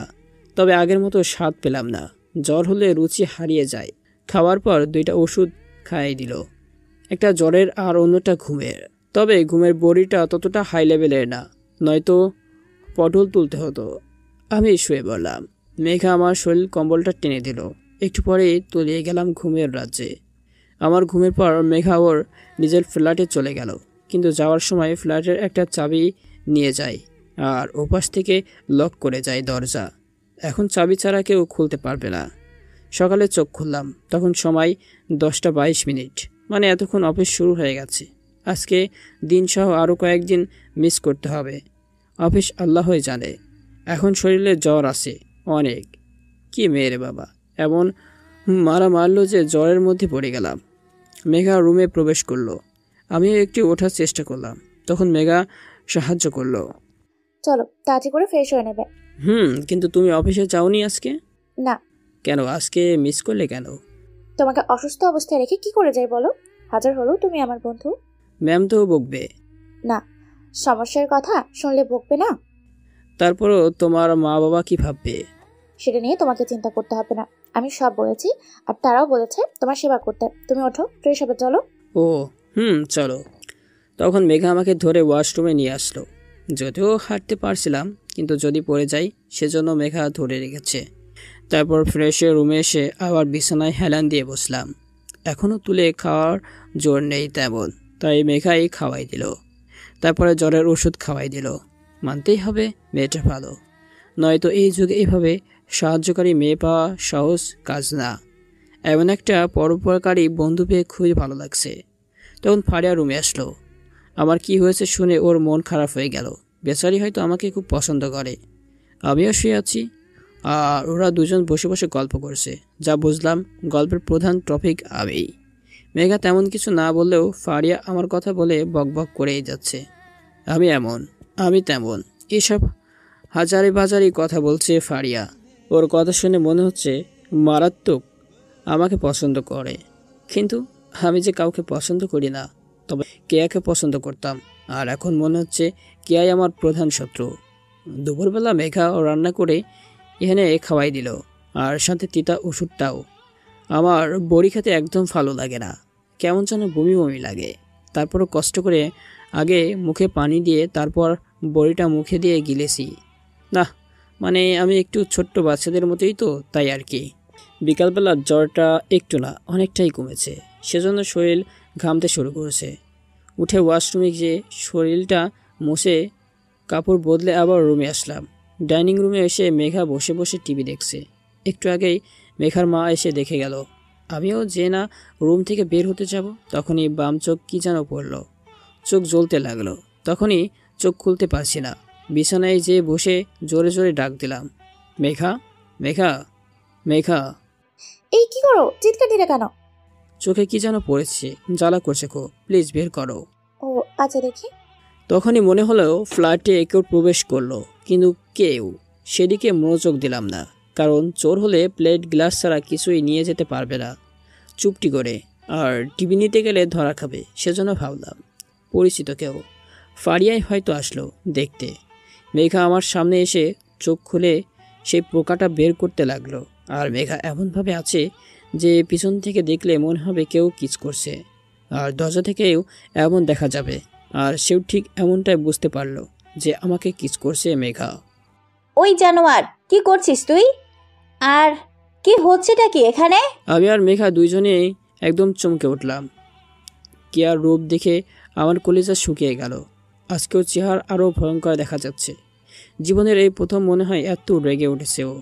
ওর গাল কান লাল হয়ে গেছে ওর রাগে, আর চোখ দেখে মনে হচ্ছে চোখ দিয়ে আগুনের গোলা বের হবে। তোর মতো জানোয়ার, লুচ্চা, কুত্তা, হারামি ছেলেকে যে কেন ভালোবেসেছি কে জানে। তুই এত লুচ্চা তা কখনো ভাবিওনি। ভাবলাম তুই ভালো, কিন্তু নিজের রুমে মেয়ে এনে এসব, ছি, তোকে দেখতেও ঘৃণা করছে আমার। তুই এতটা নিস মনের কি করে হতে পারলি? ভার্সিটিতে তো একদম সাধু হয়ে থাকতি, কিন্তু ভেতরে ভেতরে যে তুই এতটা খারাপ তা ভাবিনি। ম্যাম, আপনি ভুল ভাবছেন, এমনটা না। আমাকে আর বোঝাতে হবে না আপনার, ওকে? যা দেখার আমি সামনাসামনি নিজের চোখের সামনে দেখলাম। ছি, আপনিও এই জানোয়ারটার সাথে, ছি, কি করে এত বড় ভুল করে বসলাম আমি। প্লিজ ম্যাম, এমনটা না, আপনার বুঝতে ভুল হচ্ছে। আপনি ভুল বুঝতেছেন। এই কুত্তা, তুই চুপ কর। তোর সাথে আমি আর কখনোই কথা বলবো না। ছোট লোকের বাচ্চা একটা, তোকে তিলে তিলে মারবো আমি, কথা দিলাম। আপনার ভুল হচ্ছে। কিয়া ওইখানে না দাঁড়িয়ে থেকে সোজা রুম থেকে বেরিয়ে চলে গেল। আমি এখনও শকের মধ্যে আছি। কি হচ্ছে এসব আমার সাথে? আর কিয়াই বা এখন এই সীমায় কেন আসবে এইখানে? আর এতই যদি ভালোবাসে তাহলে বিশ্বাস না করে ভুল বুঝলো কে? এসব প্রশ্ন আমার মাথায় ঘুরপাক খাচ্ছে, ফলে মাথা ব্যথা বেড়ে গেল আবার। কে ম্যাম অমন করলো কেন? জানি না তো, হঠাৎ এমন রুড বিহেভ করলো কেন বুঝতে পারছি না। ও, তাছাড়া ও এই সময় হঠাৎ করে আমার ফ্ল্যাটে আসলো কেন, এটাই ভাবার বিষয়। আরে আজ অফিস যায়নি তো, তাই এমন হয়েছে। হঠাৎ করে অফিসে গেলে না হয়, তাই হয়তো খোঁজ নিতে এসেছে। ফোন দিয়েও তো খোঁজ নিতে পারতো। ধুর, এত না ভেবে শুয়ে পড়ো, নয়তো আবার জ্বর বাড়বে। আমি ম্যানেজারকে বলে তোমার 2-3 দিনের ছুটি নিব না। সে ম্যামকে সামলে নিবে, তুমি ঘুমাও। কিন্তু চুপ একদম। ওকে। তবে আমার কি মনে হয় জানো? তোমার আবার কি মনে হয়? ম্যাম হয়তো তোমাকে ভালোবাসে, তাই সে সহ্য করতে পারেনি। এটা ঠিক, আর আমিও জানি যে ভালোবাসে। ও আচ্ছা, ঘুমাও, আর ভাবতে হবে না, সব ঠিক হয়ে যাবে হয়তো। তারপর মেঘা চলে গেল। আমি আবার উঠে যে দরজাটা লক করে আমার রুমে এসে শুয়ে পড়লাম। শোয়ার পরেও কেয়ার কথাই শুধু মাথায় ঘুরছে। না জানি চাকরি কেড়ে নেবে নাকি। যদি নাই তাহলে তো অন্য চাকরি পাওয়া কঠিন হয়ে উঠবে, আর এত বেতনও পাবো না সহজে কোথাও। চলবো কি করে? এসব আবোল তাবোল ভাবতে ভাবতে ঘুমিয়ে গেলাম। আজ 3 দিন পর অফিস যাচ্ছি। একটু আগেই বের হলাম, কারণ মেঘায় এসে ডেকে নিয়ে গেল। অফিসে প্রবেশ করার আগেই দোয়া দুরুদ পড়লাম যাতে কোনো বিপদ না হয়। ওইখানে অফিস ক্যান্টিনে বসেছিলাম। তারপরে যে আমার ডেস্কে বসে কাজ করতে লাগলাম। কাজ করছি তার ঠিক 30 মিনিট পরে পিয়ন চাচা এসে বলে গেল ম্যাম নাকি আমাকে ডাকছে। কথাটা শুনতেই ভয়ে বুকের হার্টবিট বেড়ে গেল। কিন্তু অফিস ওর, তাই যেতে তো হবেই। আমার ডেস্ক থেকে উঠে ওর রুমে প্রবেশ করলাম। আগে তো বলেছে যে অনুমতি নিতে হবে না, তাই অনুমতি না নিয়ে প্রবেশ করলাম। দেখি মাথা নিচু করে কি যেন কাজ করছে। ম্যাম ডেকেছিলেন? ম্যাম। এই ছোট লোকের বাচ্চা, বসের রুমে আসতে হলে অনুমতি নিতে হয়, জানিস না? নাকি মা বাবা শিক্ষা দেয়নি? এটা কি তোর বাড়ি পেয়েছিস নাকি যে যেভাবে সেভাবে আসবি যাবি? একেবারে আবুল বনে গেলাম ওর কথাই। ম্যাম, আপনি তো বলেছিলেন অনুমতি না নিতে, তাই তো? চুপ, একটা কথাও বলবি না ছোট লোক। ভুলে যাস না তুই আমার কোম্পানির কর্মচারী। জি ম্যাম, সরি, ক্ষমা করবেন। এতদিন কি ফ্ল্যাটে মেয়ে নিয়ে ফুর্তি মারলি নাকি যে ছুটি নিয়েছিলি, লুচ্চা কোথাকার? আপনি ভুল ভাবছেন। আমি এতদিন জ্বরের কারণে আসতে পারিনি। তো কি বলবো তোর মতো লুচ্চাকে? হয়েছে হয়েছে, লুচ্চামি করে সাফাই গাইতে হবে না। তার দিনে কয়টা মেয়ে লাগে তোর? প্লিজ এসব বলবেন না, আমি এমন ছেলে না। নাটক রে নাটক। সত্যি বলছি আমি। চুপ কর জানোয়ার। এই 4টা ফাইল দিলাম, আজ অফিস ছুটি হওয়ার আগেই যেন পায়, নয়তো তোর চাকরি নাই। আচ্ছা ফাইল নিয়ে দূর হ চোখের সামনে থেকে। জি। আর দেরি না করে ফাইল নিয়ে চলে আসলাম আমার ডেস্কে। প্রচণ্ড মন খারাপ। এত খারাপ ভাবলো আমাকে। আমি নাকি মেয়ে নিয়ে ফুর্তি করি। ভাবতেও গায়ে কাঁটা দিয়ে উঠছে। ভুল বুঝে কত কি করছে না জানি, আরও কত অপমান সহ্য করতে হবে। কেয়া হয়তো ফাইলগুলো ঠিকমতো দেখিনি, কারণ ফাইলগুলোতে তেমন কাজ নেই, একটু করে কাজ আছে। তাই আমিও মনোযোগ দিয়ে কাজ করতে লাগলাম। লাঞ্চ টাইমে মেঘা এসে জোর করে অফিস ক্যান্টিনে নিয়ে গেল। তারপরে লাঞ্চ সেরে আবার কাজে মন দিলাম। 3টার পর কাজ সমাপ্ত হলো। আমিও আর দেরি না করে ফাইল নিয়ে দরজা খুলে প্রবেশ করতে যাব, তখনই কেয়ার কথাগুলো মনে পড়ল। তাই আগে অনুমতি নিয়ে তারপরে কেয়ার টেবিলে যেয়ে ফাইল কটা রেখে দিলাম। কেয়া বড় বড় চোখ করে তাকিয়ে আছে, কারণ ও হয়তো ভাবছে এত তাড়াতাড়ি ফাইল কমপ্লিট করলাম কিভাবে। ম্যাম, এত ভাবতে হবে না, ফাইলগুলোতে তেমন কাজ ছিল না, তাই তাড়াতাড়ি হলো, নয়তো আজকে হতোই না। এখন আসি ম্যাম, আসসালামু আলাইকুম।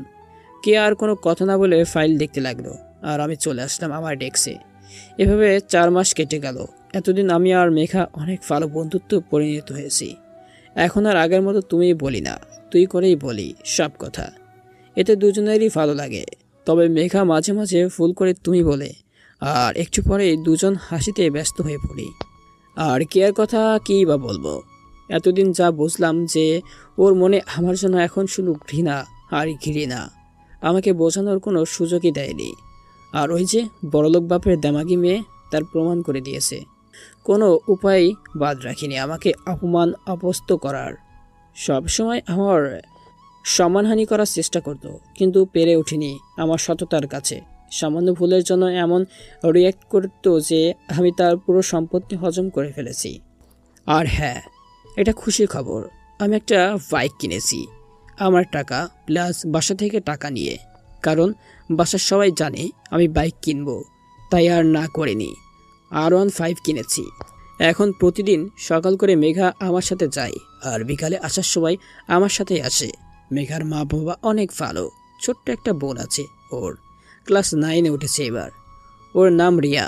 অনেক ইয়ার্কি করে, আর আমিও কম যাই নাকি। আমিও প্রচুর মজা করি ওর সাথে। প্রতি শুক্রবার দুপুরে বিরিয়ানি খাওয়া হয় ওদের বাসায়। অনেক অনেক টেস্ট। ফেয়ারিয়ার বাবা মার সাথে খুব ভালো একটা সম্পর্ক সৃষ্টি হয়েছে। আর কোম্পানির মালিক মানে কিয়ার বাবার কাছে আমি সোনার টুকরো ছেলে। কাজে কাজে এতই বিশ্বস্ত যে কোম্পানির সাথে যার ডিল করে তাদের সাথে বন্ধুত্ব হয়েছে। আমার সম্পর্কে কিয়া কিছুই বলে না, হয়তো ওর বাবাকে, কিন্তু ওর বাবাকে আমার সম্পর্কে সব খবর দেয় ম্যানেজার আঙ্কেল। একদিন সকালে আমার ডাক পড়লো কিয়ার রুমে। চলে আসলাম তার কাছে, মানে রুমে আর কি। বস। না ম্যাম, আমি ঠিক আছি, বলুন কি কাজ করতে হবে। বড় একটা ডিল আছে, সেটা নিয়ে কথা বলতে ডাকলাম। ও, তাহলে আমার সিনিয়রকে ডাকুন, তিনি ভালো বুঝবেন। আমারও একই ইচ্ছে ছিল, তবে বাবা তোকে বলতে বলছে আগে, তাই বলছি। শোন। ও, তার ডিলটা কেমন? শোন, যদি ডিলটা ফাইনাল করতে পারি তাহলে কোটি টাকা লাভ হবেই হবে, কিন্তু এই জন্য আমার বুদ্ধি লাগাতে হবে, তুই বুঝবি না। আর তোর বেতনও বাড়তি করা হবে। যাই হোক, শোন। তারপর কে আমাকে অনেক কথাই বলল ডিলটা নিয়ে। আর এই ডিলটা কনফার্ম করতে নাকি ক্যালিফোর্নিয়াতে যেতে হবে। হি হা, এই সুযোগ হাতছাড়া করতে পারবো না। সরি, আপনারা দেশে থাকেন, আমি আমেরিকা থেকে একটু ঘুরে আসি। তাহলে আমেরিকা যেতেই হবে? বললামই তো। তা কতদিন থাকতে হবে? 1 সপ্তাহের মতো। ও, এই লুঙ্গি ডান্স লুঙ্গি ডান্স লুঙ্গি ডান্স লুঙ্গি ডান্স খুশিতে মনে নাচতে শুরু করে। কি হলো, কি ভাবছিস? যাবি না নাকি? জি ম্যাম, যাব, কিন্তু কতজন যেতে হবে? আমার পিএ নীলা আর মাসুম সাহেব। তুই তোর একজন সহকারীকে বেছে নিতে পারিস যে ভালো কাজ করতে পারবে। ও, তাহলে মেঘা যাবে আমার সাথে, কিন্তু এদিকটা সামলাবে কে? আব্বু আর চাচ্চু। কিন্তু তুই মেঘাকে নিবি কেন? ও তো মেয়ে। আমার চোখ ওই ফালো, না মানে ফালো কাজ পারে। আশা করি সেটা আপনিও জানেন। বুঝেছি আমি, ছোট লোক কোথাকার। তোর পাসপোর্ট আর ওই মেগার পাসপোর্ট জমা দিস 2-3 দিনের মধ্যে। জি। এখন দূর হ চোখের সামনে থেকে, যত সব লুচ্চা। যাচ্ছি। আমি কোনো কথা না বলে চলে আসলাম ডেস্কে। মনটা খারাপ হয়ে গেল ওর কথাই, তবে একটু খুশি কারণ আমেরিকা যাব। যাই হোক, পাসপোর্ট করে রেখে ভালোই হয়েছে, নয়তো যাওয়া হতো না। কি জানি মেঘার আছে কিনা। অফিস ছুটির পর মেঘা ও এই কথাই বলায় মেঘার হাবভাব দেখে মনে হচ্ছে ও আমায় থেকে 1000 গুণে বেশি খুশি। আর ওরও পাসপোর্ট আছে। খুশির ঠেলায় ভুল করে জড়িয়ে ধরেছে আমাকে। আর তখনই ওইখানে কে হাজির। শালার কি কপাল আমার। ফৈনিটা দেখি যখন তখন চলে আসে। এটা লুচ্চামি করার জায়গা না, যা করার নিজের বাসায় যেয়ে করবি, এখানে না। ও যেয়ে ওর গাড়িতে উঠে চলে গেল। আর আমরাও বাইকে করে বাসায় চলে আসলাম। আমার পরিবারকে কথাটা জানালাম, তখন কেউই না করেনি যে যাস না। অন্যদিকে মেঘার মা বাবা একটু মানা করলেও মেয়ের জেদের কাছে হেরে গেল। কালকে সকালেই সকল কাগজপত্র জমা দিলাম আমাদের দুজনের। আর 3 দিন পরেই নাকি ফ্লাইট। একটি নীল রঙের শাড়ি পরে আছে, আর আমি ওর সামনে দাঁড়িয়ে ওর সৌন্দর্য দেখছি। হালকা মেকআপ করা, চুলগুলো ছেড়ে দেওয়া আছে, বাতাসে উড়ছে। কানে ছোট্ট দুল, টানা টানা মায়াবী চোখ, ঠোঁটে হালকা গোলাপি লিপস্টিক। এক কথায় অপূর্ব সুন্দর লাগছে ওকে। চোখ ফেরাতেই পারছি না। কেয়া আস্তে আস্তে আমার কাছে এসে, এই আদর করবে না তোমার বউ? আবার হাতে নিয়ে ওর কোমল পেটে স্পর্শ করলো। কেমন জানি লাগলো আমার। মনে হচ্ছে তুলার উপর হাত রেখেছি। তারপরে আমাকে জড়িয়ে ধরে আমার গালে চুমু দিল। তখন ওর মুখের ওপর কিছুটা চুল আসলো বাতাসের জন্য। আমি হালকা ফু দিয়ে চুলগুলো সরিয়ে দিলাম। পাগলিটা তখনই ওর আর আমার 4 ঠোঁট এক করে দিল। পাগলের মতো করে চুমু দিচ্ছে আমার ঠোঁটে। আমার দম বন্ধ হয়ে যাওয়ার মতো অবস্থা। যখনই দম বন্ধ হতে লাগলো তখনই লাফ দিয়ে উঠলাম। কপাল ভালো, স্বপ্ন ছিল, নয়তো মইরা যেতাম। কিন্তু আজকে হঠাৎ ওকে কেন দেখলাম, তাও আবার এত রোমান্টিক স্বপ্ন। ঘড়ির দিকে তাকিয়ে দেখি 5টা বাজে। তাই আর দেরি না করে তাড়াতাড়ি করে নামাজ আদায় করলাম। তারপর গোসল করলাম, যাতে একদম ফ্রেশ মনে হয়, নয়তো বিমানে যদি ক্লান্ত ক্লান্ত লাগে। তাই আর কি। গোসল শেষে একটা ট্রাউজার আর গেঞ্জি পরে একটা ডিম ভাজি করলাম, আর প্যাকেটের দুধ গরম করলাম। বেশি কিছু খাওয়া যাবে না। খাওয়া শেষ করে উঠেছি, তখনই মনে পড়লো যে ফ্লাইট তো রাত 11টায়। আমি এখন এত তাড়াতাড়ি করলাম কোন দুঃখে? আল্লাহ রহম করো আমার উপর। স্বপ্নটা দেখার পর থেকে এমন হচ্ছে, ধ্যাত ভাল লাগে না। যাই হোক, 8টার সময় আবার গোসল করলাম। তারপরে হালকা খাবার খেয়ে নিলাম। একটু সময় রেস্ট নিয়ে রেডি হয়ে ব্যাগে জামা কাপড় নিয়ে মেঘার ফ্লাইটে গেলাম। তখনই সময় 9টা বেজে 30 মিনিট। যেই দেখি মেঘাও তৈরি। বাহ, ওকে তো দারুণ লাগছে। হলুদ রঙের একটা 3 পিস পরেছে। আঙ্কেল আন্টিকে সালাম জানিয়ে বিদায় নিলাম। ফারিয়ার সাথে দেখা হয়নি, কারণ ও নাকি 2 মাসের জন্য ওর নানি বাড়ি গেছে, তাও আরও 16 দিন আগে। বাইসে গেছি মই। আমাদের এইখান থেকে এয়ারপোর্ট পৌঁছাতে 10টা বেজে 10 মিনিট হয়ে গেছে। ওইখানে যেই তো আমি অবাক, কারণ কেয়া সত্যি নীল রঙের শাড়ি পরেছে। অসম্ভব সুন্দর লাগছে, যেন কোনো নীলপরি মাটিতে নেমে এসেছে। তবে পেট দেখা যাচ্ছে না, এটা অবশ্য ভালো করেছে। কিন্তু ওর চেহারার মায়াটাই যেন আমাকে টানছে তার কাছে। পরক্ষণে সবকিছু গুলিয়ে গেল। কারণ হলো কেয়ার পাশে থাকা মেয়েটা। আমি মেয়েটাকে খুব ভালো মতোই চিনি। কাছে যেয়ে বড় ধরনের একটা শট খেলাম, কারণ ওই মেয়েটা ওই পুরোই একটা শয়তান। কিন্তু ওই শয়তানটা এখানে কি করছে? আমি কাছে যেতে মেয়েটা আমাকে চিনে ফেললো। আর হ্যাঁ, ওর নামই তো বললাম না, ওর নাম নিশি। পাক্কা শয়তান একটা মেয়ে। আরে আরে, নীল না? জি। তা কেমন আছো? জি আলহামদুলিল্লাহ, ভালো। আপনি? আমিও ভালো। অনেকদিন পর দেখা হলো। তা এখন কোথায় থাকো? কি, কেন কাজ করছো নাকি? আরে এখানে এই সময় কি করছো? হয়েছে তোর বকবক। ওই ছোট লোকটা আমার কোম্পানিতে কাজ করে, আর ওকে নিয়ে যাচ্ছি ডিল কনফার্ম করতে। ওহ গুড, তাহলে তো ভালোই হবে, একসাথে সময় কাটানো হবে। তা ঢাকাতে কোথায় থাকো? আমিও তো আর বলতে পারলাম না। তার আগে কিয়া নিশির হাত ধরে হন হন করে এয়ারপোর্টের ভিতরে চলে গেল। আমরাও সেইখানে না দাঁড়িয়ে সবাই এয়ারপোর্টের ভিতরে যে চেয়ারে বসে আছি। একটু পরে বিমানে উঠলাম। আমি আগেই প্রবেশ করে আমার সিটে বসে পড়লাম। একসাথে মোট 3টা করে সিট লাগানো। হা, বিজনেস ক্লাস সিট।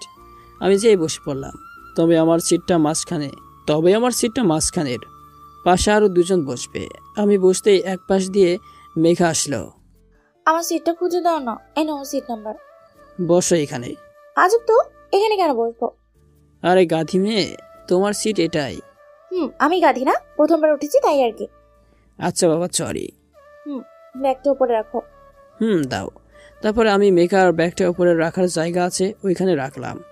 রাখার পরে আমার সিটে এসে অন্য পাশে টিমিনিটা এসে হাজির। কেমনটা লাগে কন্ত? একে তো পাক্কা একটা শয়তান, তার উপরও এইভাবে দেখে মনে হচ্ছে আমার পাশের সিটটাই ওর। এই কি মজা বলো তো, টাকি মারা হাসি দিয়ে। কেন? এই সিটটা আমারই, মানে একটা হট ছেলের সাথে আকাশে উড়বো। বসে পড়ুন তাহলে, আর কি করার। হ্যাঁ হটি। তোরে এক লাথি দিয়ে ফালাই দিমো শালি অভদ্র, মনে মনে বললাম। ফালতু মেয়েটা বকবক করতে করতে বসে পড়লো। বসার পরও বকবক করতেই আসে, একদম অসহ্য লাগতেছে। একটু পরে কিয়া সহ মাসুম সাহেব আর কিয়ার পিয়েও আসলো। আমার পাশের দিক সিটটা বসলো 3 জন। মাসুম সাহেব বসলো উইন্ডো সিটে, মাঝখানে পিয়ে আর ওই পাশে কিয়া। এখন একটা ব্লেজার পরে আছে, তবে দেখতে অপূর্ব লাগছে এখনো। কিন্তু এইদিকে এই মেয়ে মানে নিশি বকবক করতেই আসে, আর একটুতেই শরীরে হাত দিচ্ছে, গাল টানছে। কিছু বলতেও পারছি না। বসে থাকার 15 মিনিট পরে স্পিকারে বলল যে এখন বিমান টেক আপ করবে। তখন যে যার বেল্ট বেঁধে নিলাম।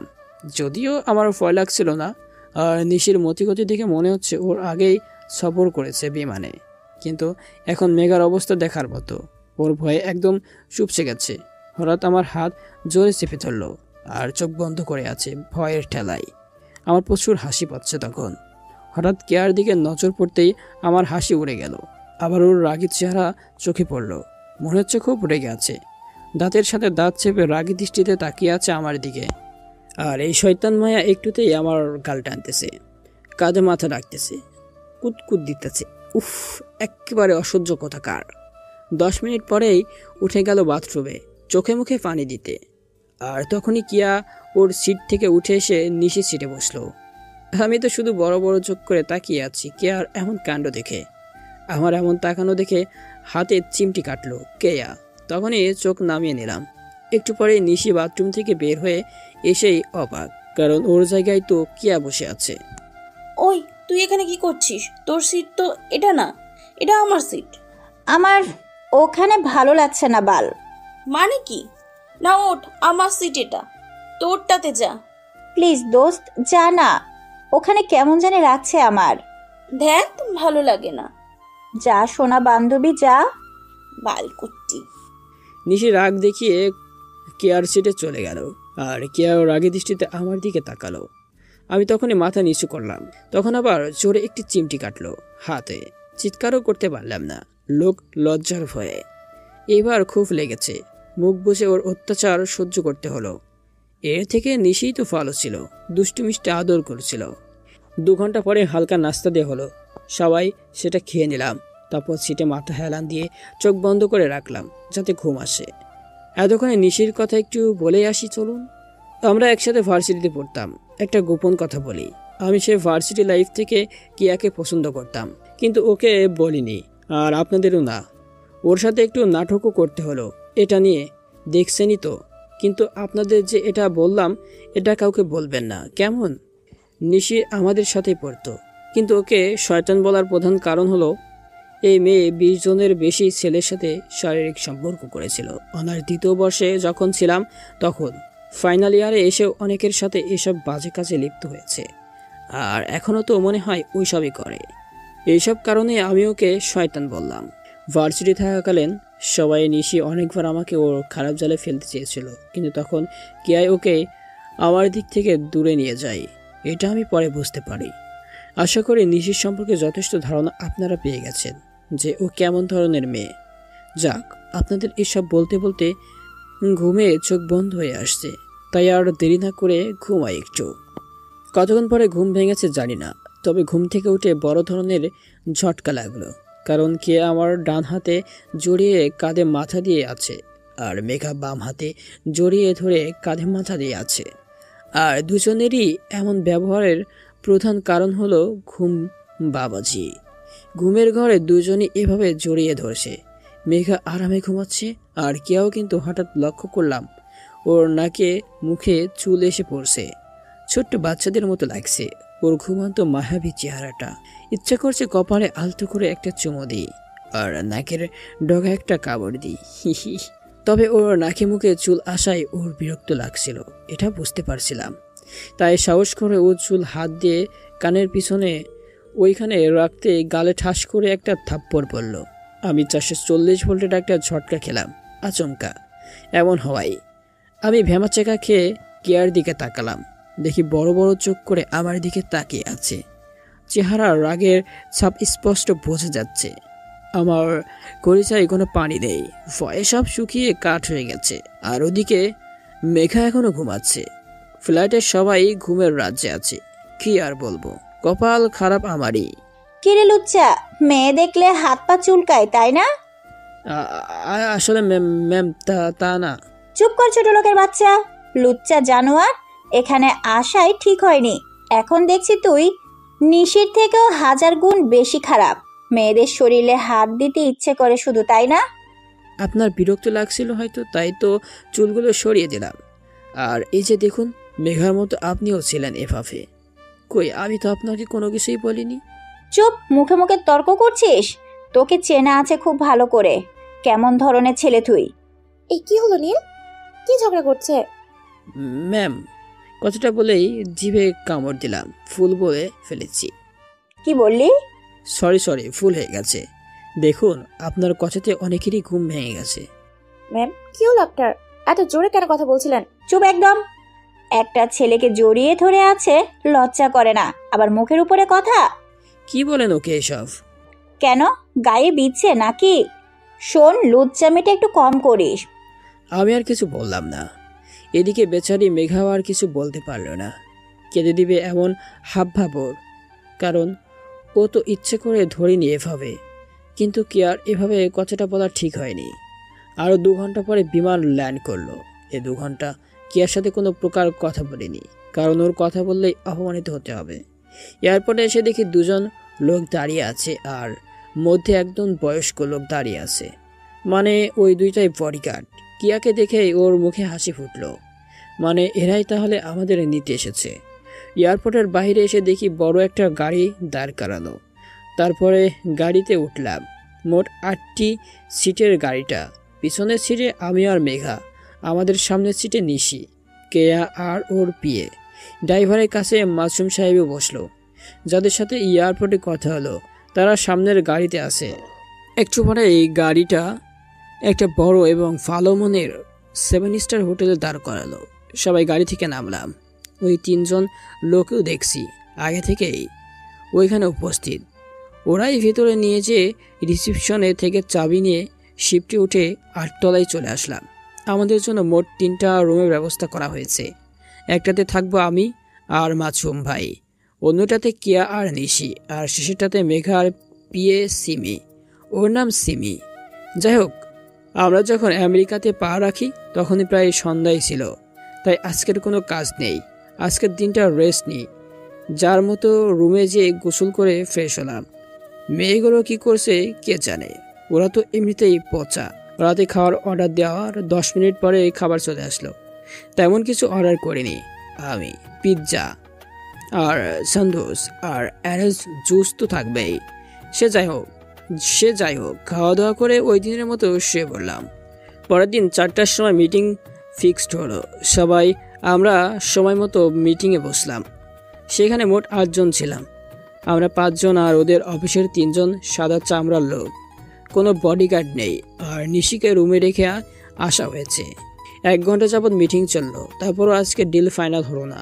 মেজাজটাই গরম হয়ে গেল সবার, কিন্তু তারপরও দাঁত বের করে ডটকাইতে হলো সবাইকে। কালকেও নাকি মিটিং হবে। সবাই আবার হোটেলে চলে আসলাম। এসে এই রুমে না যেয়ে সবাই 18 তলায় আসলাম, কারণ সেখানে নাকি ছোট্ট একটা বার আছে, জুস, অ্যালকোহল সব পাওয়া যায়। কিন্তু আমাদের কারো নেশা করার কোনো প্রকার শখ নেই। সবাই অরেঞ্জ জুস খেলাম। কপাল ভালো ছিল, তাই তাতে কোনো অ্যালকোহল মেশানো ছিল না, নয়তো সবাই এখানেই উল্টো পড়ে থাকতাম। আমিও 2 গ্লাস পান করছি, ভালো লাগছিল তাই। মেঘা সবসময় আমার পাশাপাশি থাকছিল, এতে কি আর রাগের চেহারা দেখা গেছে? কিন্তু আমি ওকে দেখে রাখবো এমন ওয়াদা করছি মেঘার মা বাবার কাছে। তাই তো রাখলেও আমার কিছুই করার নেই। মেঘার আরও একটা নাম আছে, ঐশী। ওর মা বাবা ঐশী বলে ডাকে, তবে আমার মেঘা বলেই অভ্যাস তো হয়ে গেছে, তাই ঐশী ডাকি না আমি। সেখান থেকে মনটা ভালো হলো সবার, কিন্তু মনে হচ্ছে কি আর রাগ বাড়ছে। আরও কিছু সময় পর সবাই একসাথে শিফট করে 18 তলায় চলে আসলাম। ততক্ষণে সন্ধ্যায় নেমেছে, কিন্তু আলোর জন্য মনে হচ্ছে যে সন্ধ্যা লেগেছে। আমাদের রুমের দিকে যে দেখি একটা সাদা চামড়ার কিউট পোলা কি আর রুমের কাছে থেকে জামার বোতাম লাগাতে লাগাতে আসছে। আমাদের পাশ দিয়ে গেল। কে আর সন্দেহ জেগে উঠল। তখনই একজন অন্যজনের দিকে তাকালাম। সবাই একসাথে আছি আমরা, মানে আমি, কিয়া, মেঘা, মাসুম আর সিমি। কিয়া যে রুমের দরজা খুলতেই দেখলো লক করা নেই, তাই রুমে প্রবেশ করলাম। আমাদের মানে কে আর আমার সাথে সাথে ওই 3 হাদারামও আসলো। একটু সামনে যেতেই সবার চোখ ছানা ভরা, সবার চোখ বড় বড় হয়ে গেল। আর মেঘা একটা চিল্লানি দিয়ে চোখ বন্ধ করে আমাকে জড়িয়ে ধরলো। শালা সবকিছুর মধ্যে আমারই বিপদ হবে, না জানি কি এবার কি করে। রুমের মধ্যে একটা সাদা চামড়া লম্বা, মানে দেখতে অনেক সুন্দর ছেলেটা জামা কাপড় পরে আছে, আর নিশে মেয়েটার বিছানা মাত্র 2টা কাপড় পরে আছে। মেয়েরা যে কাপড়ের ভিতর পরে শুধু সেই 2টাই। কতটা নির্লজ্জ মেয়ে তাহলে। আমাদের সেখানে দেখে তার কোনো মাথা ব্যথা নেই। আমাদের সামনে দিয়ে ওর কাপড় নিয়ে বাথরুমে চলে গেল। ওভাবেই আমাদের সবার চোখ ডিমের মতো বড় বড় হয়ে আছে। আর মেঘার তো জোরে জোরে একটা চিল্লানি দিয়ে আমাকে জড়িয়ে ধরে আছে। এটা দেখে কিয়া নিশির দিকে তাকিয়ে আমার দিকে তাকিয়ে আছে, আর প্রচণ্ড রাগে কটমট করে তাকিয়ে আছে আমার দিকে। মনে হচ্ছে সব দোষ আমিই করলাম। আর মেঘাও বলে হারি, কোন দুঃখে আমাকে জড়িয়ে ধরতে হবে? প্রায় সময় ওর জন্যই বাঁশ খেতে হচ্ছে। বাল কেমনটা লাগে। ওইদিকে কিয়া চোখ বড় বড় করে তাকিয়ে আছে। আমি তখন মেঘাকে ছাড়িয়ে হন হন করে আমার রুমে চলে আসলাম। আর পেছনে মাসুম সাহেবও আসলো। সবাই অনেক লজ্জা পেয়েছে নিশি আমার রুম দেখে। কেমন মেয়ে রে বাবা, একজনও হলো না আশা। আর একসাথে 2টা ছেলে জোগাড় করে যা না তাই করা শেষ। ছি, ভাবতেও লজ্জা লাগছে। মেঘা আর সিমি নিজের রুমে চলে গেল। এদিকে কিয়া আচ্ছা তালে নিশিকে বকা দিচ্ছে, কিন্তু নিশির তো কথা গায়ে লাগছে না। আসলে শয়তান একটা, নয়তো এসব কাজ কেউ বিয়ের আগে করে নাকি? ছি, সব দোষ কে আর? ওকে কোন দুঃখে নিয়ে আসতে হবে শুনি? এইসব ভাবতে ভাবতে ফ্রেশ হতে গেলাম। আর ওদিকে মাসুম সাহেব আসছি বলেই বাইরে চলে গেল। আমিও গোসল করে একটা টাওয়াল পরে বের হতেই ভেবাচেকা খেয়ে গেলাম, কারণ হারামজাদি থুক্কু নিশি আমার সামনে দাঁড়িয়ে আছে, আমার থেকে 8-10 হাত দূরে। আর আমার শরীর ফলো করে দেখছে। ওর ঠোঁট নিজের কামড়াচ্ছে, আর আমার দিকে এমনভাবে তাকিয়ে আছে যে আমি যেই না ওর কোনো লোভানি খাবার। খুব ভয় করতে লাগলো যদি আমার উপর নির্যাতন চালাই। আমি আবার ঘুরে বাথরুমে যেতে ধরবো, তখনই নিশি বলে উঠল, ভুলেও নড়বা না, নয়তো তোমার টাওয়াল টান দিব। কি? হায় আল্লাহ, মেয়ে বলে কি? এর লজ্জা শরম কিচ্ছু নেই। আল্লাহ বাঁচাও, আল্লাহ বাঁচাও, মনে মনে বলছি। Wow, you are looking so hot and sexy. তোমাকে কাঁচাই খেয়ে ফেলতে ইচ্ছা করে। ওই কুত্তি, কি বাজে বলিস? যা বলছি রুমে যা, নয়তো মেরে পুঁতে রাখবো। লুচ্চামি করার জায়গা না এটা। কিন্তু দূর হ, না হলে আরো দেমো। যাচ্ছি, তবে নীলকে তো খেয়েই ছাড়বো। একটা থাপ্পড়ের মাইলের পরই এইসব কথা হলো। তারপরে নিশি চলে গেল, আর আমি হাঁপ ছেড়ে বাঁচলাম। তবে ওর শেষের কথায় ভয় লাগছিল। সত্যি সত্যি যদি আমার উপর হামলা চালায়, আল্লাহ বাঁচাও নিয়ে, আল্লাহ বাঁচাই নিও। আর তুই ছোট লোক লুচ্চা, নিজের শরীর ওই মাগিটাকে দেখাতে ভালো লাগছিল তাই না? আমি তো আবার বাথরুমে যেতে লাগছিলাম, কিন্তু ওর কথায় আর পা ধাপ তুলতে পারলাম না। ওহো, তোকে খেতে চাইছে এটা বললো, আর থেমে গেলি না? বাহ লুচ্চা। না, এটা পড়িনি। ও বলেছে আমি এক ধাপ লড়লেই টাওয়াল টান দিবে, সেই ভয়ে আর নড়তে পারিনি। থাক, আর বলতে হবে না। তা আমার সামনেও কি এমন করে থাকবি নাকি কিছু পরবি? হায় রে খোদা, ভুলেই গেছিলাম তো যে একটা টাওয়াল পরে আছি। জলদি করে একটা ট্রাউজার আর একটা গেঞ্জি পরে নিলাম। তখনই কি অবশ্য অন্য দিকে মুখ ফিরিয়েছিল। পরের বার যদি এমন কিছু দেখি তাহলে তোর চাকরি শেষ মনে কর। ম্যাম, ওই নিশি বারবার আসে, আমি তো যাই না। চুপ, তুই যেমন লুচ্চা ঠিক নিশো তেমনটাই। আমাকে ওর সাথে তুলনা করতে পারলেন ম্যাম? পারলাম, কারণ এটাই সত্যি। বিশ্বাস করুন, আমাকে নিয়ে আপনার যত খারাপ ধারণা সব ভুল। ও তাই? মানে ঢাকাতে থাকতে নিজের চোখে যা দেখেছি সেসব ভুল, মিথ্যা, তাই না? বেশ, প্রমাণ তো হয়ে গেল যে তুই লুচ্চা, প্রতারক, মৃত্যু। চোখে দেখা সবকিছু সত্য হয় না ম্যা। চুপ কর ছোট লোক, লুচ্চা কোথাকার। আর কোনো কথা না বলে কেয়া হনহন করে রুম থেকে বের হয়ে চলে গেল। মনটা একদম খারাপ হয়ে গেল। কে আর এমন ব্যবহারে ভুল বুঝে আর কত অপমান করবে, আর আমাকে কত সহ্য করতে হবে তা আল্লাহই জানে। রাতে আর কোনো খাবার খাইনি, না খেয়ে শুয়ে পড়লাম। পরের দিন সকালে ঘুম থেকে উঠে শুধু কফি খেয়ে কাটালাম। অতিরিক্ত মন খারাপ করছে কালকের ওর কথার জন্য। বিকাল 4টায় আবার মিটিং রুমে যেতে হবে। প্রস্তুতি নিয়ে চলে আসলাম 18 তলায়। আমি, কেয়া, মেঘা, মাসুম আর সিবি। যথারীতি 4টার সময় মিটিং শুরু হলো। কেয়া বকবক করতে করতে বসে পড়লো।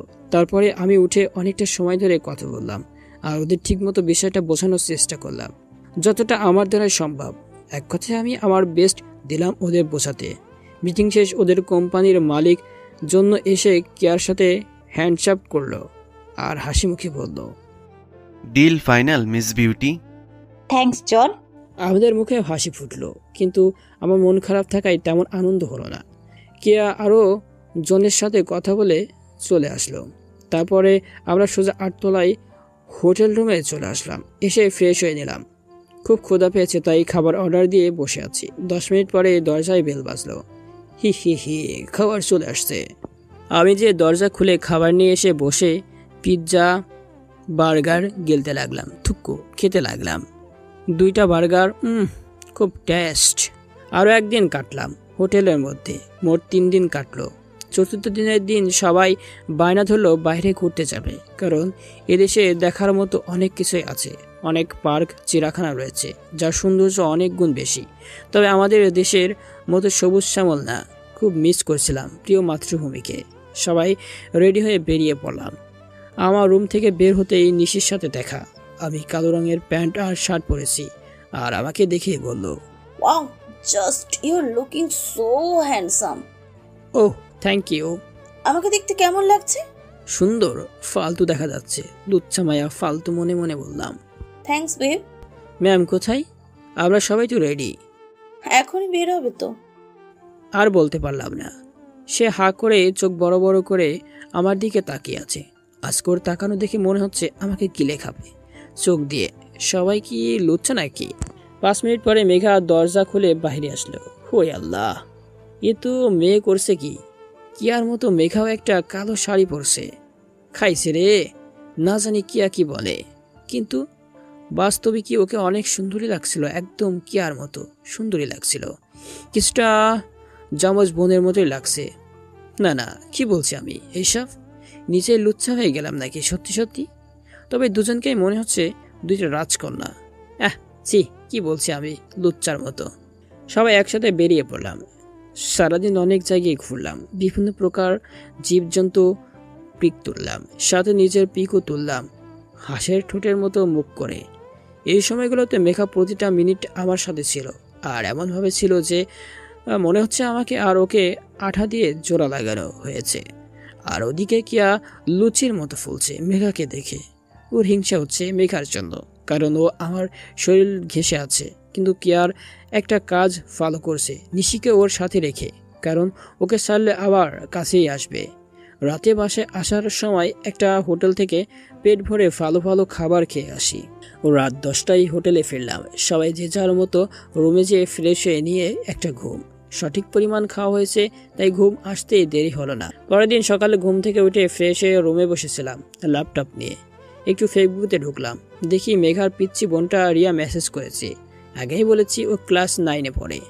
ওর সাথে ভালো মন্দ একটু কথা, আর ওকে জানালাম যে আমরা 3য় দিনের দিন ব্যাগ যাচ্ছি বাংলাদেশে। পিসিটা নাকি হোয়াটসঅ্যাপও আছে, কন্ট্যাক্ট করে নিলাম ওর সাথে।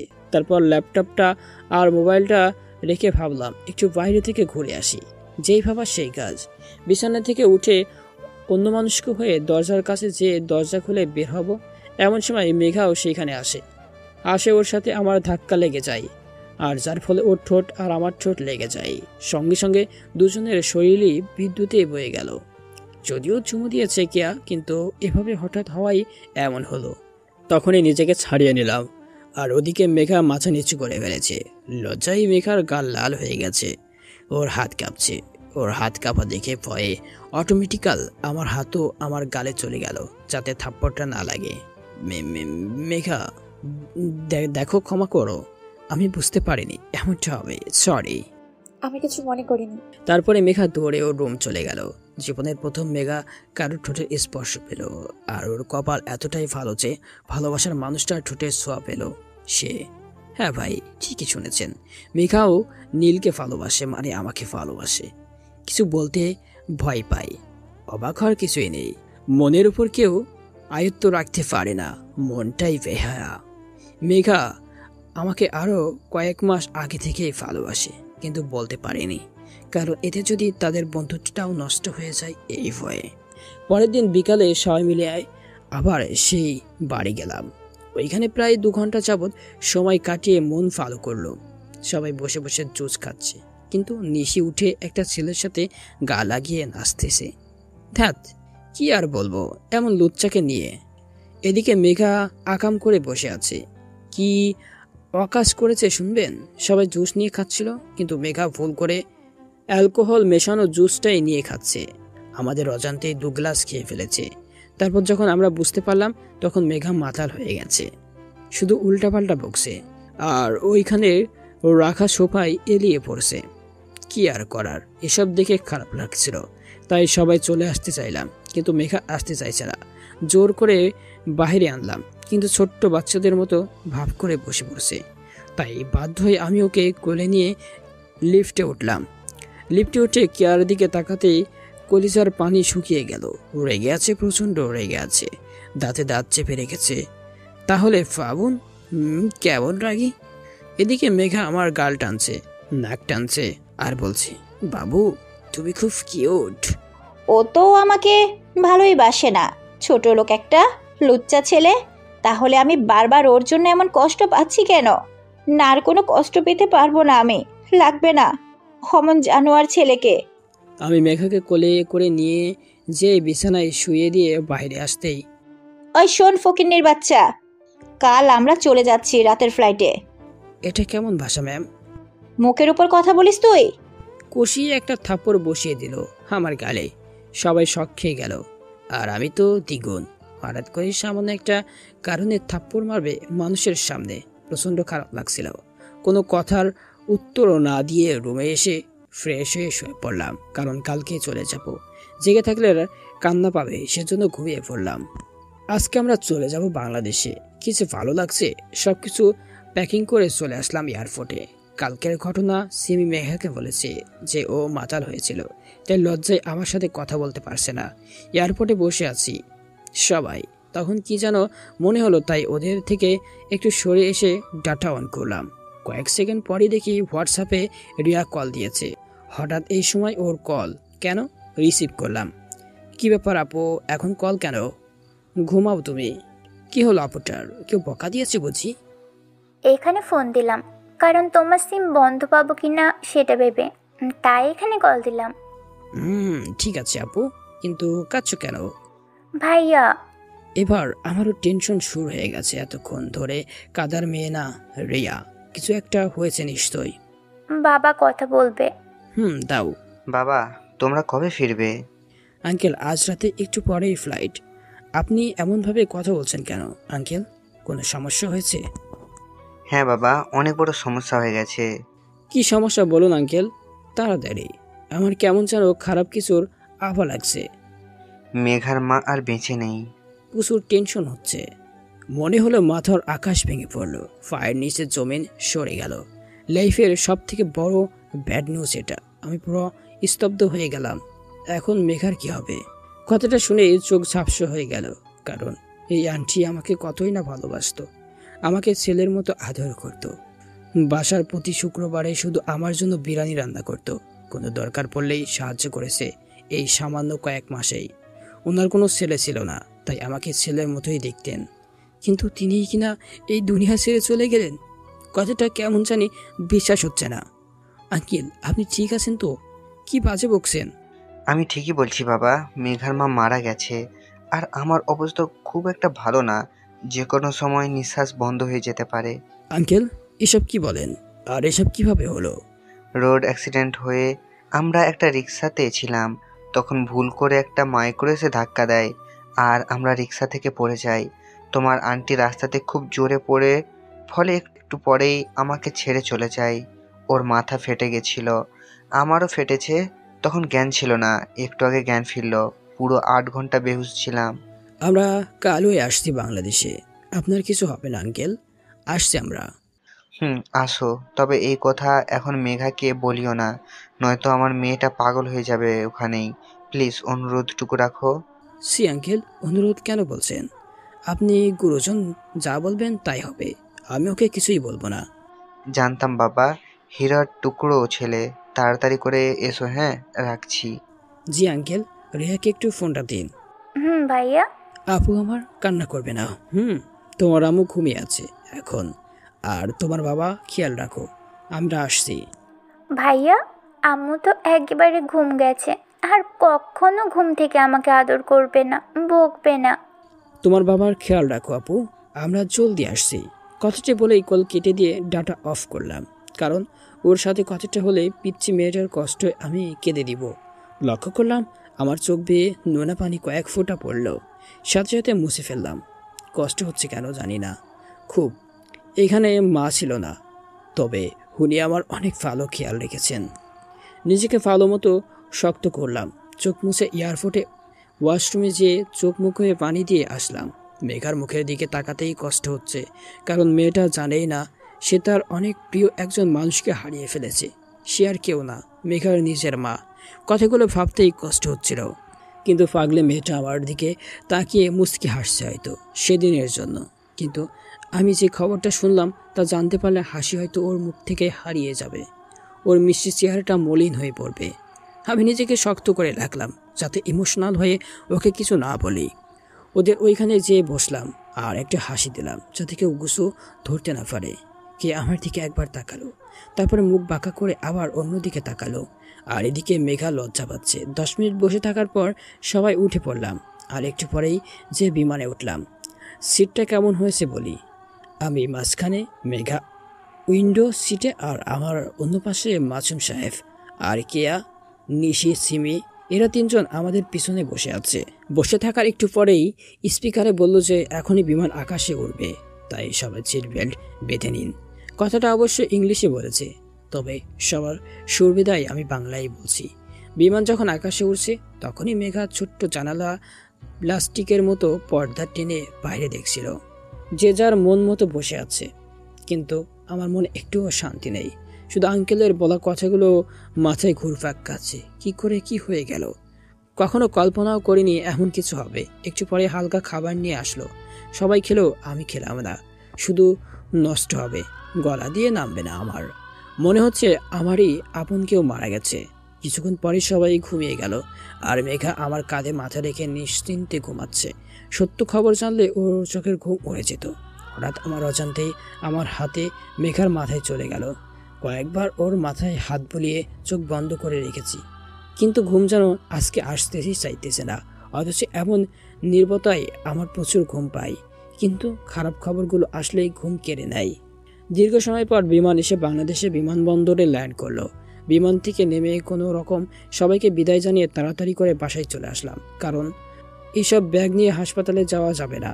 একটা অটো নিয়ে চলে আসলাম বাসায়। তখন সময় হবে সন্ধ্যা 6টা। বাসায় এসে মেঘার ব্যাগও আমার রুমে রাখলাম, কিন্তু ওর মা বাবা বোনকে না দেখতে পেয়ে আমাকে হাজারটা প্রশ্ন করে যাচ্ছে, কিন্তু আমি কোনো উত্তর দিতে পারছি না ওকে। ব্যাগ রেখেই আমার বাইক বের করে ওকে নিয়ে সোজা হাসপাতালের উদ্দেশ্যে চলে আসলাম। 30 মিনিটের জায়গায় 20 মিনিট লাগলো। আগে শুনেছিলাম হসপিটালের নাম ঠিকানা মেঘা ছিল, সেজন্য এর থেকে বেশি জোরে চালাতে ভয়ও লাগছিল। ওকে নিয়ে হাসপাতালে আসায় মেঘা অনেকটা অবাক হইল, কিন্তু কোনো প্রশ্ন করল না। ওর হাত ধরে নিয়ে গেলাম ভিতরে। রিয়াকে ফোন দিলাম, তখন কাঁদতে কাঁদতে এসে মেঘাকে জড়িয়ে ধরলো। তখন মেঘার মনে সন্দেহ বাসনা বাঁধল, ওর চেহারা কেমন যেন হয়ে গেল। ওকে নিয়ে গেলাম ওর বাবার কাছে। আঙ্কেলের মাথায় ব্যান্ডেজ করা আর মুখে অক্সিজেন মাস্ক লাগানো আছে। এখন নাকি ঘুমিয়ে রেখেছে ঘুমের ইঞ্জেকশন দিয়ে। মেঘা কোনো কান্না করছে না, শুধু শক্ত হয়ে দাঁড়িয়ে ওর বাবার দিকে তাকিয়ে আছে। তখন হঠাৎ করে বলে উঠল, এই আমার মা কই রে রিয়া? আপু, মা তো। চুপ একদম। কেন চুপ করবে কেন? আন্টি অন্য রুমে আছেন, পরে দেখা করবে। প্লিজ চল না। আমার মা বলছি মা ঠিক নেই। ঠিক আছে তো। তোমার গলা এমন শোনাচ্ছে কেন? বলো না কি হয়েছে। আচ্ছা দাঁড়াও, আসছি 2 মিনিট। কেন কি করবে? প্লিজ দাঁড়াও। রিয়া আসো তো বাইরে।